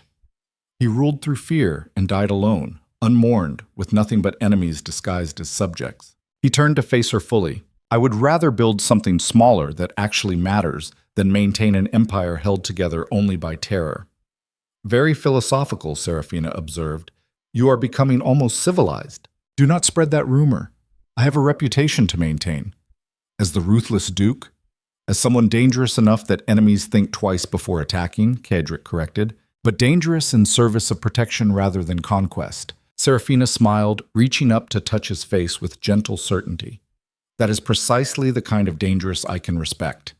They stood together in the gallery while outside, Blackthorne settled into evening routines that reflected community rather than hierarchy, partnership rather than domination, and Caedric recognized with profound relief that the person he was becoming was someone he could actually respect. Not perfect, not without flaws, but genuine. 3 months of peace followed. Caedric managed duchy operations with competence that no longer required cruelty. Seraphina continued her parliamentary commission work, implementing reforms that gradually transformed how aristocratic households operated. Together they built something that felt increasingly like actual home rather than strategic fortress. But peace, Caedric understood from 15 years of political warfare, was always temporary. The letter arrived on a morning that started unremarkably. It was addressed to Seraphina in elegant handwriting, sealed with wax that bore no identifying mark. She opened it at breakfast while Caedric reviewed estate correspondence, her expression shifting from curious to alarmed within seconds. "What is it?" he asked. She handed him the letter without speaking. Caedric read once, his blood turning to ice. The letter was from Lady Evelyn Ravenscar, the woman they had banished to the dower house after her campaign against Seraphina, the enemy he thought neutralized months ago. But the content made clear that Evelyn had been anything but inactive. She had been documenting everything. The parliamentary hearing, the corruption investigation, the confrontation with James, The arrangement with the Prime Minister. Every detail compiled with meticulous precision. And now she was threatening to release it all unless they met her demands, which were simple and absolutely unacceptable. Seraphina would resign from the Parliamentary Commission. Caedric would transfer half of Blackthorne's liquid assets to Evelyn's control. They would publicly acknowledge that Evelyn had been wronged and restore her authority over certain duchy operations. Complete capitulation disguised as reconciliation. The letter concluded with a deadline, 1 week to comply. Or she would release everything to newspapers that would gleefully publish evidence of the Ravenscar's ongoing political maneuvering despite claims of exile. Caedric set the letter down carefully, his mind already working through implications with cold precision. Evelyn had learned from her previous failures. This time she was not targeting Seraphina's reputation or his political standing. She was threatening to expose the arrangement with Ashton, which would destroy their credibility with both the Prime Minister and the reform movement Seraphina was leading. It was brilliantly targeted, devastatingly effective, and completely unacceptable. "What do we do?" Seraphina asked quietly. Caedric looked at his wife, seeing determination mixed with exhaustion. They had fought so many battles already, survived so many attempts at destruction. The prospect of another war against an enemy who refused to accept defeat was clearly weighing on her, but surrender was not an option, not to Evelyn, not after everything they had sacrificed to escape her control. "We end this," Caedric said flatly, permanently, completely, so thoroughly that she never threatens us again. "How?" "The same way we survived every other attack," Caedric replied. "By being more ruthless than our enemies anticipate." He stood, his mind already constructing strategy that would either free them completely or destroy them in the attempt. Because the time for half measures had passed. The time for mercy had expired. Now came the moment when Caedric Ravenscar would demonstrate exactly how dangerous he became when someone threatened the only thing he valued more than survival itself. The confrontation happened at the Dower House exactly 1 week later. Caedric and Seraphina arrived at midnight, their carriage rolling through darkness toward the small estate where Evelyn had been living in comfortable exile. No advance warning, no negotiation, just the cold certainty that this ended tonight regardless of consequences. Evelyn was waiting. The house was lit from within, every window glowing like a fortress prepared for siege. Servants had clearly been dismissed. This would be private, final. Whatever happened would leave no witnesses beyond the 3 people who had been locked in escalating warfare for over a year. They entered without knocking, Caedric's hand resting on a concealed blade, while Seraphina carried documentation that represented their counterattack. Evelyn sat in her drawing room like a queen holding court, dressed in emerald silk that made her look regal despite diminished circumstances. She studied them with cold satisfaction as they entered. "I wondered if you would comply or confront," she said calmly. "I am pleased you chose confrontation. It will make your destruction more satisfying. You sent demands that were never going to be accepted," Caedric replied flatly. "So let us dispense with theater and address reality." He moved closer, his posture radiating controlled violence that made Evelyn's confidence waver slightly. "You have documentation of our activities. You believe it gives you leverage to reclaim authority you lost. You are wrong. Am I?" Evelyn gestured to a folder on the table beside her. "I have evidence that will destroy your arrangement with the Prime Minister, expose your wife's commission work as farce, reveal that the Ravenscars never actually withdrew from political maneuvering despite public claims." "Release it," Caedric said coldly. Evelyn blinked in visible surprise. "What?" "Release your documentation," Caedric repeated. "Send it to every newspaper in London. Expose everything. Do it now while we watch." The challenge hung in the air like drawn steel. Evelyn's confident expression crumbled into confusion. "You are bluffing." "No," Seraphina said quietly, stepping forward. "We are calling yours." She placed her own folder on the table, opening it to reveal documentation that made Evelyn's face drain of color. "While you were compiling evidence of our activities," Seraphina continued calmly, "we were documenting yours. Every financial transaction during your tenure managing Blackthorne, every instance of embezzlement you believed was concealed, every bribe you paid to maintain loyalty, every threat you made that crossed from manipulation into criminal intimidation." She spread the documents across the table like accusations made physical. "You committed genuine crimes, Evelyn, not morally ambiguous political maneuvering, actual theft, actual blackmail, actual criminal conspiracy. And we have sworn testimony from servants you threatened, magistrate reports from investigations you thought were buried, financial records that prove systematic corruption extending back 15 years. Eveline stared at the documentation with visible horror, recognition finally dawning that she had walked into a trap rather than springing one. Caedric leaned forward, his voice dropping to lethal quiet. So here's how this actually works. You release your documentation, and we release ours simultaneously. The difference is that ours proves criminal activity, while yours merely suggests political impropriety. You go to prison. We face scandal. Both of us lose, but your loss is considerably more catastrophic. He straightened, his expression frozen into the glacial mask that had destroyed hardened politicians. Or you burn your evidence. Sign legal documents relinquishing any claim to Blackthorne authority. Disappear from our lives completely. In exchange, we do not pursue criminal prosecution and allow you to maintain the comfortable exile you currently enjoy. One final choice, Eveline. Destruction or survival. The silence that followed was absolute. Eveline sat frozen in her chair, her confident superiority shattered by confrontation with enemies who had learned to fight as ruthlessly as she had attacked. Her hands trembled slightly as she reached for the folder containing her compiled evidence. For a moment, Caedric thought she might actually choose mutual destruction. Then, slowly, deliberately, she lifted the folder and threw it into the fireplace. The papers caught immediately, flames consuming months of careful documentation within seconds.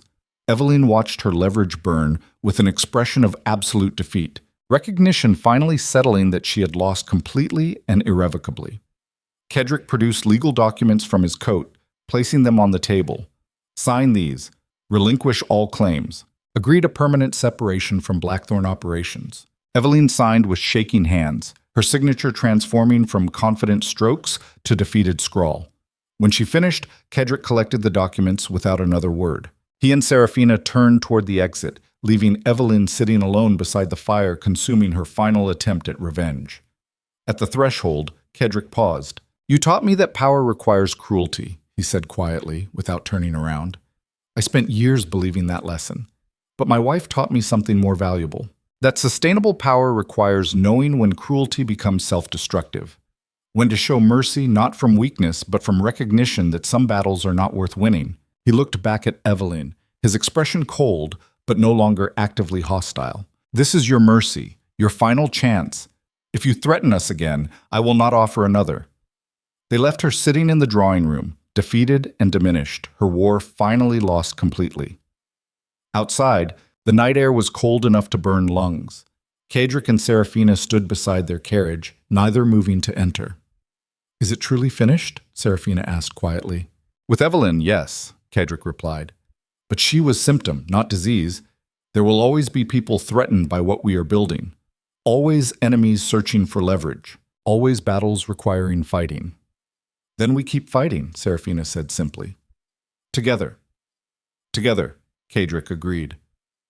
They climbed into the carriage and rolled through darkness toward Blackthorne, leaving behind the final ghost of Caedric's former life. And somewhere in the northern territories, in a castle that had been fortress and prison and finally home, two people who had survived impossible odds prepared to discover whether the peace they had fought for could actually be maintained, or whether the enemies still circling in shadows would force one final, devastating confrontation that would test everything they had become. 6 months passed like a held breath finally released. Blackthorne transformed through seasons that moved from winter's brutal clarity into spring's tentative promise. The castle that had been fortress and battlefield became something neither Caedric nor Seraphina had imagined possible when they first married as strangers bound by political necessity. It became home, not the sanitized version aristocrats displayed for social performance, but genuine sanctuary where exhaustion could be acknowledged without weakness, where failure could be examined without shame, where two people who had survived impossible wars could finally stop fighting long enough to discover who they actually were beneath the armor. Caedric stood at his study window, watching morning light transform the northern moors from gray to gold, his mind quieter than it had been in 15 years. The constant calculations had finally stopped. The perpetual vigilance against betrayal had faded. The grinding need to maintain control over every variable had loosened its grip on his consciousness. What remained was something he barely recognized: peace, not the absence of conflict. Blackthorne still faced challenges that required navigation. Tenants still brought disputes needing resolution. The duchy still operated within systems designed to exploit rather than serve. But the nature of how Caedric engaged with those challenges had fundamentally shifted. He no longer approached problems as battles requiring dominance. He treated them as puzzles requiring collaboration. And the difference, subtle as it seemed, had transformed everything. Behind him, Seraphina entered without knocking. That had become their pattern. No locked doors, no private sanctuaries where vulnerability could be hidden. Just shared space where honesty was expected rather than weaponized. "You have been standing at that window for an hour," she observed quietly. "I have been thinking," Caedric replied. "Dangerous occupation for you." He smiled despite himself. A year ago, that comment would have been impossible. 6 months ago, it would have felt forced. Now, it simply reflected the comfortable familiarity they had built from wreckage and warfare. Seraphina moved to stand beside him, her presence warm against the morning cold. "What were you thinking about?" "Everything," Caedric said. "Nothing. How strange it feels to wake up without enemies actively trying to destroy us." "Strange good or strange concerning?" "Both," he admitted. "I spent so many years operating in permanent crisis that peace feels almost like failure, like I should be preparing for the next attack instead of simply managing the duchy competently." Seraphina took his hand, her fingers intertwining with his in a gesture that had evolved from deliberate comfort to unconscious habit. "That is the cost of surviving through constant warfare. You forget that survival is supposed to be foundation for living, not the entirety of existence." Very philosophical for morning conversation. "I learned from someone who spent 15 years mistaking survival for success," Seraphina replied gently. "He taught me that the most dangerous traps are the ones we build for ourselves." The observation landed with uncomfortable accuracy because Caedric recognized the truth beneath it. He had constructed an entire identity around being the ruthless duke who conquered every challenge through strategic brutality, had believed that identity was strength when it was actually prison. Letting go of that prison meant confronting the terrifying question of who he was without it, and discovering that the answer was still being written. The parliamentary commission Seraphina served on was meeting in London that week, which meant she would be absent for 3 days. Caedric had grown accustomed to her presence in ways that embarrassed him when examined too closely. The study felt emptier without her reviewing correspondence at the adjacent desk. Meals were lonelier despite household staff. Even sleep came harder when she was traveling. Dependency, his old instincts warned. Weakness that enemies could exploit. But those instincts belonged to someone he was deliberately leaving behind. The new Caedric, still being constructed from uncertain foundations, recognized that connection was not weakness. That needing someone did not diminish him. That partnership meant accepting vulnerability as price of genuine intimacy. Understanding intellectually did not make the emotional reality less uncomfortable. The morning of Seraphina's departure, they stood together in the entrance hall while servants loaded her carriage. She wore deep blue that made her eyes luminous, her expression calm, but her hands betraying nervousness through small adjustments to her traveling cloak. "You are anxious," Caedric observed. "The commission is debating household law reforms that aristocratic families are resisting violently," Seraphina admitted. "My testimony will determine whether protections for young wives become policy or die in committee. The stakes feel impossibly high." "You will be brilliant," Caedric said with certainty he actually felt. "You have been brilliant at everything requiring both intelligence and moral courage. Flattery does not suit you. Good thing I was being truthful then." Seraphina smiled, reaching up to touch his face with gentle familiarity. "I will return in 3 days. Try not to revert to ruthless autocrat while I am gone. No promises." She kissed him then, fierce and brief, before climbing into the carriage. Caedric watched her depart through morning mist that made the world feel insubstantial, and recognized with uncomfortable clarity how much of his current stability depended on her presence. The thought should have terrified him. Instead, it simply felt true. He returned to the study and attempted to focus on estate correspondence, but his mind kept circling back to the question that had been haunting him for months. Who was Caedric Ravenscar when he was not fighting? The ruthless duke had been defined by conflict, by enemies requiring destruction, by territories requiring conquest. That identity had been clear, comprehensible, Sustainable as long as warfare continued, but peace demanded different foundations.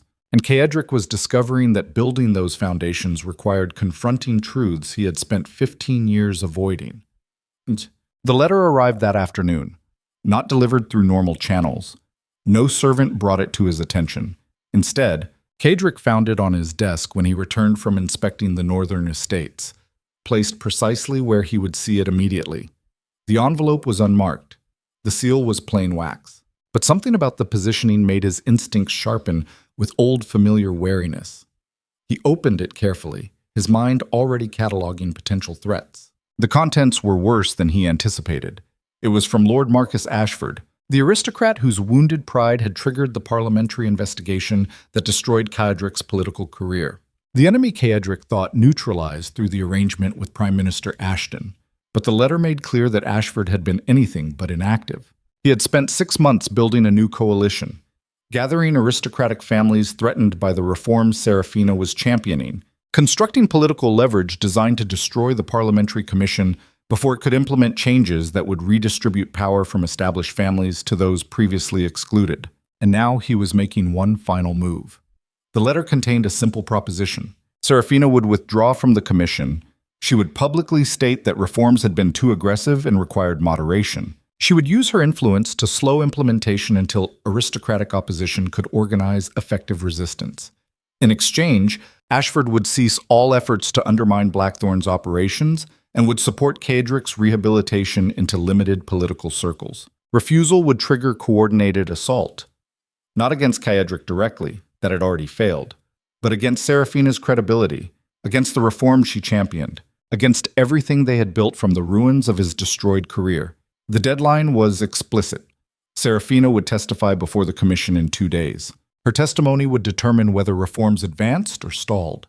Ashford wanted her answer before she spoke, which meant Caedric had less than 48 hours to decide whether to protect his wife by sabotaging everything she had sacrificed to achieve, or support her work while knowing it would trigger warfare they might not survive. He read the letter 3 times, his hands perfectly steady despite fury building in his chest like gathering storm. This was the test he had been unconsciously expecting, the moment when survival instincts would collide with changed priorities, when protecting what he loved meant choosing between her safety and her purpose. The old Caedric would have chosen safety without hesitation, would have forced Seraphina to withdraw regardless of her objections, would have prioritized her physical well-being over her autonomy because control was how he understood protection. But the person he was becoming recognized that choice as betrayal, because protecting Seraphina meant supporting who she actually was, not forcing her into safer version he preferred, even when that support terrified him, even when it meant risking everything they had rebuilt, even when every survival instinct screamed that he was making catastrophic error. Caedric stood slowly, moving to the window overlooking the gardens where spring flowers were beginning to emerge from winter earth. His reflection in the glass showed a man who looked older than his years, exhaustion etched into features that had once been merely cold. But beneath the exhaustion, something else. Resolution. He would not make this decision for Seraphina, would not manipulate her into withdrawal through careful omission or strategic pressure, would not revert to control disguised as protection. He would show her Ashford's letter, explain the stakes, then support whatever choice she made regardless of personal cost, because that was what partnership actually meant. Not managing her decisions to minimize his own fear, but trusting her judgment even when it led toward danger. The realization settled over him with the weight of absolute commitment, and Caedric understood with brutal clarity that he had finally crossed the threshold separating who he had been from who he was becoming. The ruthless Duke was dying. What emerged was still uncertain, but at least it would be genuine. Asik. Seraphina returned from London 18 hours later, her carriage arriving after dark with visible urgency. She found Caedric in the study, Ashford's letter laid out on the desk between them like evidence at a trial. He had sent a rider to intercept her journey, had explained nothing except that she needed to return immediately, had waited through brutal hours of uncertainty for her arrival. Now she stood before him, travel-stained and exhausted, her expression shifting from concern to cold fury as she read Ashford's ultimatum. When she finished, she set the letter down with controlled precision. "How long have you known about this?" 6 hours, Caedric replied. "I sent for you immediately. And what have you decided? The question hung between them like accusation wrapped in fear. Caedric met her gaze directly. I have decided that this is not my decision to make. Seraphina stared at him in visible shock. You control Blackthorne. You manage our political relationships. You have spent 15 years making strategic decisions that affect everyone around you. Now you suddenly claim this is not your decision? Because it is not, Caedric said quietly. This affects your work, your credibility, your purpose. I can explain the stakes and support whatever you choose, but I will not make this choice for you. He stood, moving to face her directly. 6 months ago, I would have withdrawn you from the commission without consultation, would have decided that protecting you required controlling your actions, would have justified it as strategic necessity when it was actually just fear disguised as protection. His voice dropped to raw honesty. But I'm trying to become someone different, someone who understands that loving you means supporting your autonomy even when it terrifies me. So I am showing you Ashford's threat and asking what you want to do about it. Seraphina's expression cycled through anger, recognition, and something approaching wonder. You are giving me the choice. Yes. Even though my choice might destroy everything we rebuilt. Yes. Why? Because, Caedric said simply, you deserve the dignity of making your own decisions about your own life, and I would rather lose everything while respecting your autonomy than maintain control through manipulation. The silence that followed was profound. Seraphina studied his face with intensity that felt like being dissected, searching for manipulation beneath apparent honesty. Caedric let her look, made no effort to perform sincerity or construct defensible position, just offered truth and waited. Finally, Seraphina spoke. You have changed. I am trying to, Caedric corrected. Some days more successfully than others. This is one of the successful days. She moved closer, her hands finding his. I need to testify. Need to support these reforms, even knowing Ashford will retaliate. Because if I withdraw now, I validate every accusation ever made about women being too weak for political responsibility. I understand, Caedric said. Do you? Seraphina challenged. Because this will trigger exactly the kind of warfare you spent 6 months escaping. Ashford will come after us with everything he can deploy. Our peace will be destroyed. Our safety will be compromised. Everything we built could collapse. I understand, Caedric repeated, and I support your decision anyway. Why? Because, he said quietly, I would rather fight beside you for something that matters than maintain peace built on forcing you to be smaller than you are. Seraphina's eyes glistened with tears she refused to shed. That was possibly the most terrifying declaration of support I have ever heard. Good, Caedric replied. Terror means it is real. Right? The next 48 hours passed in focused preparation.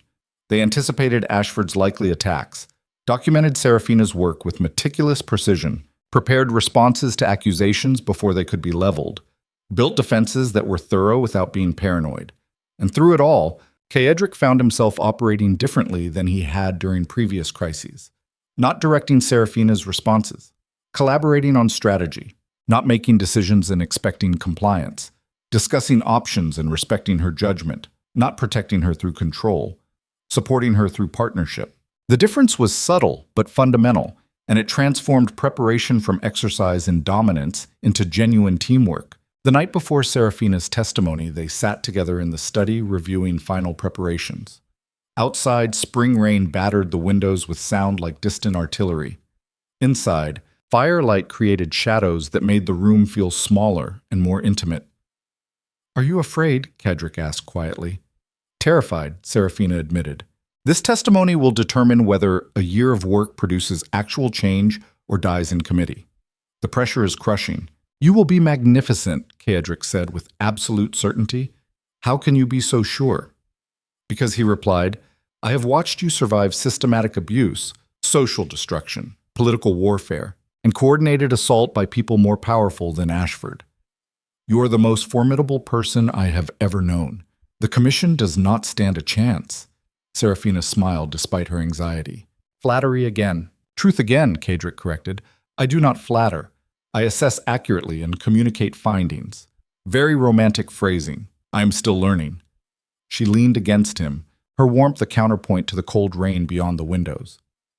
I love you, not despite your flaws, but because you are willing to confront them, because you chose to change when it would have been easier to remain the monster everyone expected. Caedric pulled her closer, breathing in her scent while something inside him settled into profound certainty. I love you because you refused to accept the person I was while seeing the person I could become. Because you demanded I be better and then stood beside me while I figured out what better actually meant. They sat together while rain continued its assault and fire burned low. Two people who had been strangers transformed through conflict into something approaching completion. Not perfect, never that, but real in ways that mattered more than perfection ever could. Seraphina departed for London before dawn, her carriage disappearing into morning mist while Caedric watched from the castle entrance. He returned to the study and attempted to focus on estate business, but his mind remained in London where his wife was preparing to testify before a hostile committee. The hours crawled past with agonizing slowness. No word arrived through morning. No updates came by afternoon. By evening, Caedric was pacing the study like a caged predator, every instinct screaming that he should have gone to London, should have been there to support her, should have done something beyond simply trusting her competence. Then, just after dark, a writer arrived with urgent message. Caedric tore it open with hands that trembled despite his efforts at control. The message was from Prime Minister Ashton, written in his precise handwriting. Your wife's testimony was extraordinary. The commission voted unanimously to advance reforms. Lord Ashford attempted to disrupt proceedings through procedural challenges and was removed from chambers for contempt. The aristocratic opposition has collapsed. Seraphina has won completely. Below that, a personal note. I told you she was more valuable than her destruction. You chose wisely when you supported her work, instead of trying to control it. That restraint required more courage than most men possess. Caedric read the message 3 times before the words fully penetrated. Seraphina had won. Not survived. Not compromised. Won completely and decisively against enemies who had every advantage except her absolute refusal to be intimidated. He sat heavily in his chair, a sound escaping his throat that might have been laughter or sob, or some combination of both. Relief crashed over him with physical force, draining tension he had been carrying for days. She had been magnificent, exactly as he knew she would be, and he had trusted her enough to let her prove it without interference. The realization settled over him with weight of absolute transformation. 6 months ago, he would have sabotaged her testimony to protect her. A year ago, he would never have allowed her to be in position requiring such risk. 2 years ago, she would have been prisoner in her chambers while he ruled through fear alone. Now she was changing England while he managed the duchy and trusted her competence. The evolution was dizzying in its completeness. Guys, Seraphina returned 3 days later. Caedric was reviewing tenant agreements in the library when he heard her carriage arrive.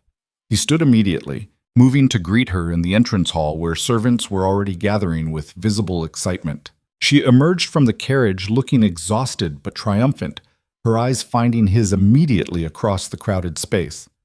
The servants parted without conscious coordination, creating pathway between them that felt ceremonial despite lack of planning. They met in the center of the hall, neither speaking initially. Then Seraphina smiled. We won. I heard, Caedric replied. Apparently, you were extraordinary. Apparently, I was adequately prepared by someone who has spent 15 years mastering political warfare. Just adequately? Perhaps slightly better than adequate, Seraphina conceded. The servants were watching with poorly concealed fascination.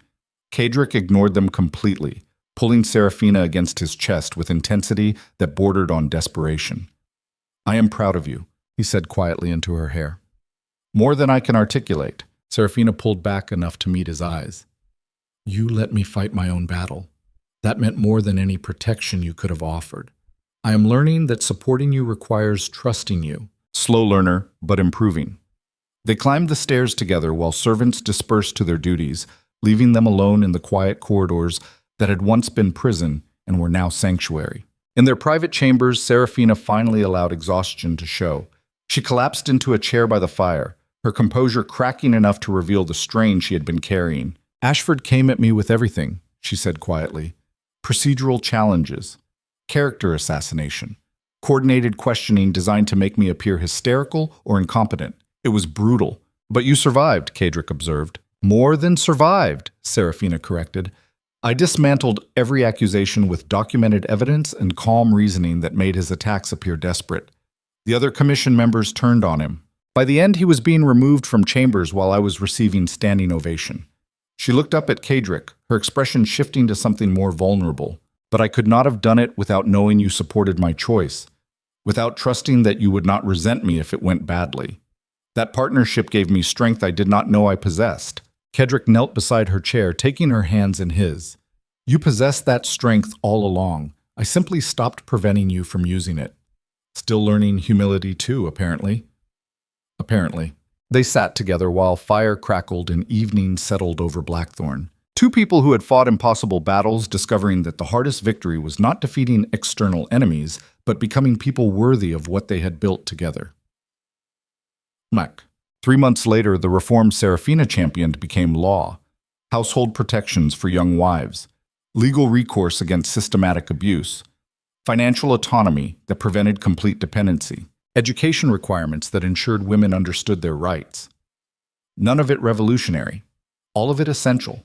And at the center of the transformation, credited as principal architect despite aristocratic resistance, stood Duchess Seraphina Ravenscar. The recognition transformed her from scandal-touched bride into genuine political force. Invitations flooded Blackthorne from families seeking her advice. Young women wrote asking for guidance. Even foreign governments began consulting about similar reforms. Caedric watched her navigate sudden prominence with the same calm competence she applied to everything, and recognized with profound satisfaction that he had married someone far more remarkable than he initially understood. But prominence created complications. Seraphina's work required increasing time in London, commission meetings, parliamentary consultations, social obligations that could not be avoided without damaging relationships essential to maintaining reform momentum, which meant extended separations that neither of them handled particularly well. Caedric found himself traveling to London more frequently than he preferred, sitting through political dinners he had no interest in, maintaining social connections he did not value, simply because being near Seraphina mattered more than avoiding discomfort. The realization was simultaneously humbling and clarifying. He had built his entire identity around being the ruthless duke who needed nothing and no one. Now he was following his wife to social functions because her presence made enduring tedium worthwhile. The transformation would have horrified him 2 years ago. Now it simply felt true. One evening after a particularly exhausting dinner with parliamentary families, they returned to Ravenscar House and collapsed in the study with relief normally reserved for surviving combat. I hate London society, Caedric said flatly. I know, Seraphina replied. Then why do we keep attending these wretched functions? Because my work requires it, Seraphina said. And you insist on accompanying me despite clearly suffering through every moment. Would you prefer I remained at Blackthorne? The question hung between them with unexpected weight. Seraphina was quiet for a long moment before responding. I would prefer you were happy, but I am selfish enough to want you beside me even when it makes you miserable. I am not miserable, Caedric corrected. I am uncomfortable. There is a difference. Is there? Yes, he said. Misery implies I regret the choice. Discomfort simply means I am doing something difficult for reasons that matter more than comfort. Very philosophical. I learned from someone who keeps dragging me to political dinners. Seraphina smiled, moving to sit beside him. You really have changed. The ruthless duke would never have tolerated discomfort for someone else's benefit. The ruthless duke, Caedric replied quietly, was slowly destroying himself through isolation. I would rather be uncomfortable beside you than comfortable and alone. That might be the most romantic thing you have ever said. Do not expect it to become habit. I would not dream of it. They sat together in the London townhouse while city noise filtered through windows, and Caedric recognized that he had finally answered the question that had been haunting him for months. Who was Caedric Ravenscar when he was not fighting? He was someone who loved his wife enough to endure social torture on her behalf, someone who prioritized partnership over comfort, someone who had learned that strength was not refusing to need anyone, but choosing who to need and supporting them absolutely. The answer was simultaneously disappointing and perfect. Best way. 2 years after the parliamentary hearing that destroyed his political career, Caedric stood in Blackthorne's portrait gallery, staring at the empty space where his own portrait would eventually hang. The gallery contained generations of Ravenscars, each glaring down with expressions ranging from martial severity to aristocratic contempt. His father's portrait dominated the collection, its painted fury seeming to follow viewers through the room, but the space reserved for Caedric remained empty, deliberately so, because he had not yet decided what image he wanted preserved for future generations. The ruthless duke who conquered through fear, the political operative who wielded power without mercy, the man who had been willing to burn everything down rather than surrender, or someone else entirely. Seraphina found him standing before the empty space, her presence announced by familiar footsteps that no longer startled him. "Contemplating mortality?" she asked. "Contemplating legacy," Caedric corrected. "What I want remembered after I am gone." "And what have you decided?" "Nothing yet," he admitted. "The traditional portrait would show me as I was, cold, ruthless, every inch the duke who ruled through intimidation. But that person feels increasingly foreign." "Then commission something different," Seraphina suggested. "What would you have it show?" "The truth," she said simply, "that you were capable of extraordinary cruelty and remarkable growth. That you built an empire through fear and then chose to dismantle it in favor of something more sustainable. That you loved so completely you were willing to become someone different." "That sounds remarkably complicated for a portrait." "Then make it complicated," Seraphina replied. "Let future Ravenscars see that strength includes capacity for change. That power without growth becomes prison. That the most courageous thing you ever did was not conquering enemies, but confronting yourself." Caedric studied the empty space, imagining what such portrait might look like. Not the glacial mask he had perfected, not the cold authority that made politicians nervous, but something more human, more real, more honest about both the brutality and the transformation. "What if I commission it to show us together?" he asked quietly. Seraphina looked surprised. "That is not traditional." "Nothing about our relationship is traditional," Caedric observed. "We were married as strangers, survived warfare that should have destroyed us, built partnership from wreckage. Why pretend otherwise in official portraiture?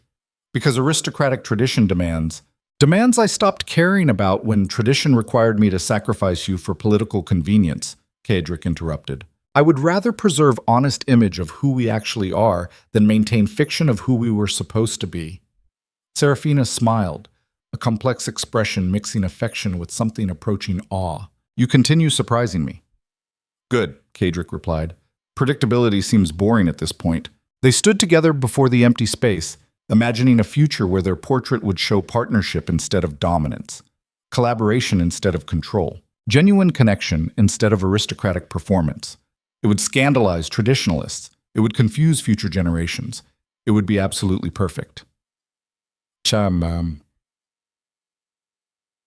5 years after their wedding, Blackthorne hosted a celebration that would have been unthinkable when Caedric first inherited the duchy. Not a political gathering, not a strategic social function, but genuine festival for the people who actually lived and worked across the estates. Tenants and servants, farmers and craftsmen. Everyone who made the duchy function invited to celebrate harvest and community. Caedric watched preparations from his study window with mixture of bemusement and genuine contentment. The great hall was being decorated with autumn flowers. Tables were being arranged for hundreds of guests. Musicians were arriving from surrounding villages. It was chaos. It was beautiful. It was everything the old Caedric would have despised and the new version found oddly moving. Seraphina appeared beside him, her presence now so familiar he no longer registered surprise at her arrivals. "Are you ready for this? For several hundred people invading the castle?" Caedric asked dryly. "Absolutely not. You could still cancel, claim urgent business in London, and disappoint everyone who has been preparing for weeks." He shook his head. "I have made many errors in my life. Adding cowardice to the list seems unnecessary." "Very brave of you, very resigned." The celebration began at sunset, transforming Blackthorne from austere fortress into something approaching actual home. Music filled halls that had been silent for generations. Laughter echoed through corridors designed for intimidation. Children ran freely through gardens where servants once moved with nervous efficiency. Caedric circulated through the crowd with Seraphina beside him, accepting congratulations and well-wishes from people who no longer feared him. The transformation was profound. These were not subjects offering nervous deference. These were community members treating him with respect earned through fair leadership rather than extorted through intimidation. The difference mattered more than he could have anticipated. Late in the evening, as celebration continued around them, Caedric and Seraphina retreated to the cliff gardens overlooking the northern sea. The same path they had walked during their earliest tentative connection. The same view that had witnessed their transformation from hostile strangers to genuine partners. "Do you regret it?" Seraphina asked quietly. "Losing your political career, your influence in Parliament, your reputation as the ruthless Duke?" Caedric considered the question with genuine care. "Parts of it. I miss the clarity of purpose, the satisfaction of complex victories, the certainty that came from operating in a world I understood completely. But I do not miss the person I had to be to maintain it," he said.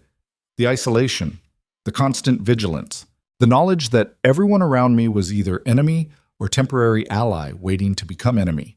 He turned to face her fully, the moonlight making her eyes luminous. "I would rather build something smaller that actually matters than maintain an empire held together only by fear. Would rather love you completely than rule England distantly.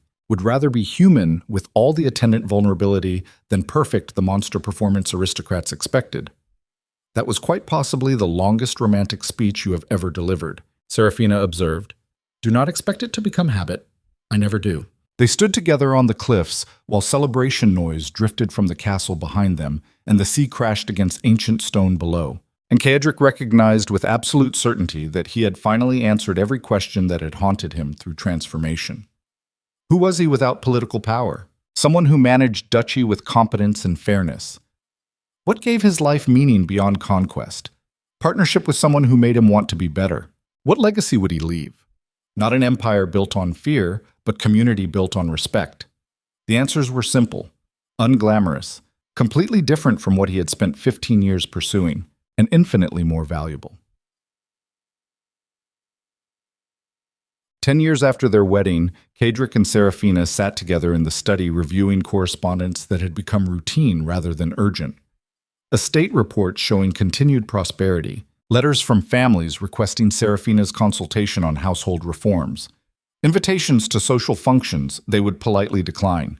The rhythm of their lives had settled into comfortable pattern that would have bored the ruthless Duke, but suited the person Caedric had become perfectly. Seraphina set down the letter she had been reading, her expression thoughtful.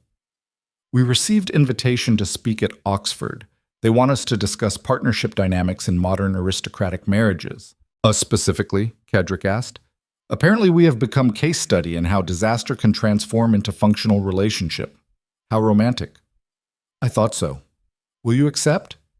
"Only if you come with me," Seraphina said. "I refuse to discuss our partnership without the partner being present." Caedric smiled despite himself. "Very well. But I reserve the right to contradict anything that makes me sound excessively reformed." "You are excessively reformed," Seraphina pointed out. "You attend harvest festivals. You negotiate fairly with tenants. You have not destroyed a political enemy in years." "That is merely strategic patience," Caedric protested. "I am waiting for worthy opponent." "Of course you are." They returned to their correspondence, working in comfortable silence that had become their default. No longer strangers forced into proximity, no longer allies united only by shared enemies. But genuine partners who had built something worth the sacrifices required to defend it. As evening settled over Blackthorne, Caedric found himself thinking about the journey that had brought them here. From hostile wedding to collaborative partnership, from isolation to genuine connection, from empire built on fear to community built on respect. The transformation had been brutal, costly, absolutely necessary, and worth every moment of pain. Because looking at Seraphina reviewing estate reports with quiet competence, watching sunset paint the northern moors in gold and shadow, feeling the settled contentment that came from finally becoming someone he could respect, Caedric recognized that he had been given something remarkable, not a second chance at the life he destroyed, but opportunity to build something entirely new from the wreckage, something smaller, but infinitely more genuine, something that would endure not because it was feared, but because it was actually worth protecting. And as darkness gathered over Blackthorne Castle, two people who had survived impossible odds sat together in comfortable silence, neither needing conversation to feel complete, just presence. partnership, peace, the things that mattered more than power ever could. The portrait was finally commissioned 15 years after their wedding, not the traditional formal piece showing the Duke in isolated authority, but collaborative image showing Caedric and Seraphina together in the library where they had spent countless hours working side by side, her reviewing correspondence, him studying estate reports, both clearly engaged in shared purpose rather than separate domains. The artist had captured something essential, not the glacial Duke who ruled through fear, not the quiet bride who had been systematically abused, but two people who had chosen each other repeatedly through circumstances that should have destroyed them. When the portrait was finally revealed, hanging in the space that had been empty for years, Caedric studied it with complicated emotions. It was not flattering in the traditional sense. He looked older than he preferred. The exhaustion of transformation was visible in painted features, but there was something else there too. Something that might have been peace or contentment or simple recognition that he had finally become someone worth preserving. "What do you think?" Seraphina asked beside him. "I think," Caedric said slowly, "that it shows exactly who we are. Flawed, exhausted, still working, but genuine in ways that matter more than perfection." "The artist captured your eyes well," Seraphina observed. "They are not cold anymore. Are they not?" "No. They are human, capable of warmth and cruelty both, which is considerably more interesting than simply being frightening." Caedric looked at the woman who had refused to accept the monster he performed and had demanded he become the person buried beneath brutality, who had survived his worst impulses and loved him despite knowing exactly what he was capable of. "I would not have survived without you," he said quietly. "Yes, you would have," Seraphina corrected. "You would have survived exactly as you were, cold, ruthless, progressively more isolated until you died alone and unmourned like your father." She took his hand, her fingers intertwining with his in gesture that had become unconscious habit. "What you would not have done is transform into someone capable of genuine connection, someone who understands that strength includes vulnerability, someone who chose growth over comfortable stagnation." "That was you," Caedric said. "You forced that transformation." "No," Seraphina replied gently. "I simply refused to accept the performance and waited for you to decide whether the person beneath it was worth revealing. You made the choice. I just gave you reason to make it." They stood together before the portrait that would preserve their partnership for future generations, and Caedric recognized that this was the legacy he wanted remembered. Not the ruthless Duke who conquered England through fear, not the political operator who weaponized every weakness, but the man who learned that the most difficult victory was not destroying enemies, but becoming someone worth loving. Someone who chose partnership over isolation. Someone who understood that sustainable power came from respect rather than intimidation. Someone human enough to be flawed and strong enough to keep growing despite the discomfort. The portrait would hang in Blackthorne's gallery for centuries, a permanent reminder that transformation was possible even for those who seemed irredeemable. That love could flourish in the most hostile environments. That the greatest strength was not refusing to change, but having the courage to become someone different when circumstances demanded it. And as Caedric Ravenscar stood beside his wife in the castle that had been prison and battlefield, and finally sanctuary, he understood with absolute certainty that every sacrifice had been worth it. Every moment of discomfort, every instance of vulnerability, every choice that prioritized connection over control. Because he had built something that would endure not through fear, but through genuine worth. And that legacy was more valuable than any empire he could have conquered through brutality alone. 20 years after their wedding, Blackthorne Castle stood as testament to what could be built when power chose growth over stagnation. The duchy prospered, communities thrived. Reforms that began with Seraphina's parliamentary work had spread across England, transforming how aristocratic households operated. And at the center of it all, two people who had been forced together by political necessity had created partnership that defined what genuine collaboration could achieve. Caedric Ravenscar was no longer the ruthless Duke who terrified England.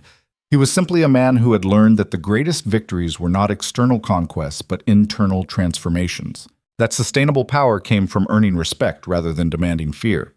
That love required choosing someone repeatedly through circumstances that made abandonment easier. That becoming fully human meant accepting vulnerability as strength rather than weakness. The lessons had been brutal. The cost had been enormous. The transformation had required abandoning everything he thought defined him. But standing beside Seraphina, watching sunset paint the northern moors in gold, feeling her hand in his, and knowing she would be there tomorrow and every day after, Caedric recognized that he had been given something beyond price. Not the empire he once ruled, but something infinitely more valuable, a life worth living, a partnership worth fighting for, a legacy worth preserving. And that was enough. More than enough. It was everything.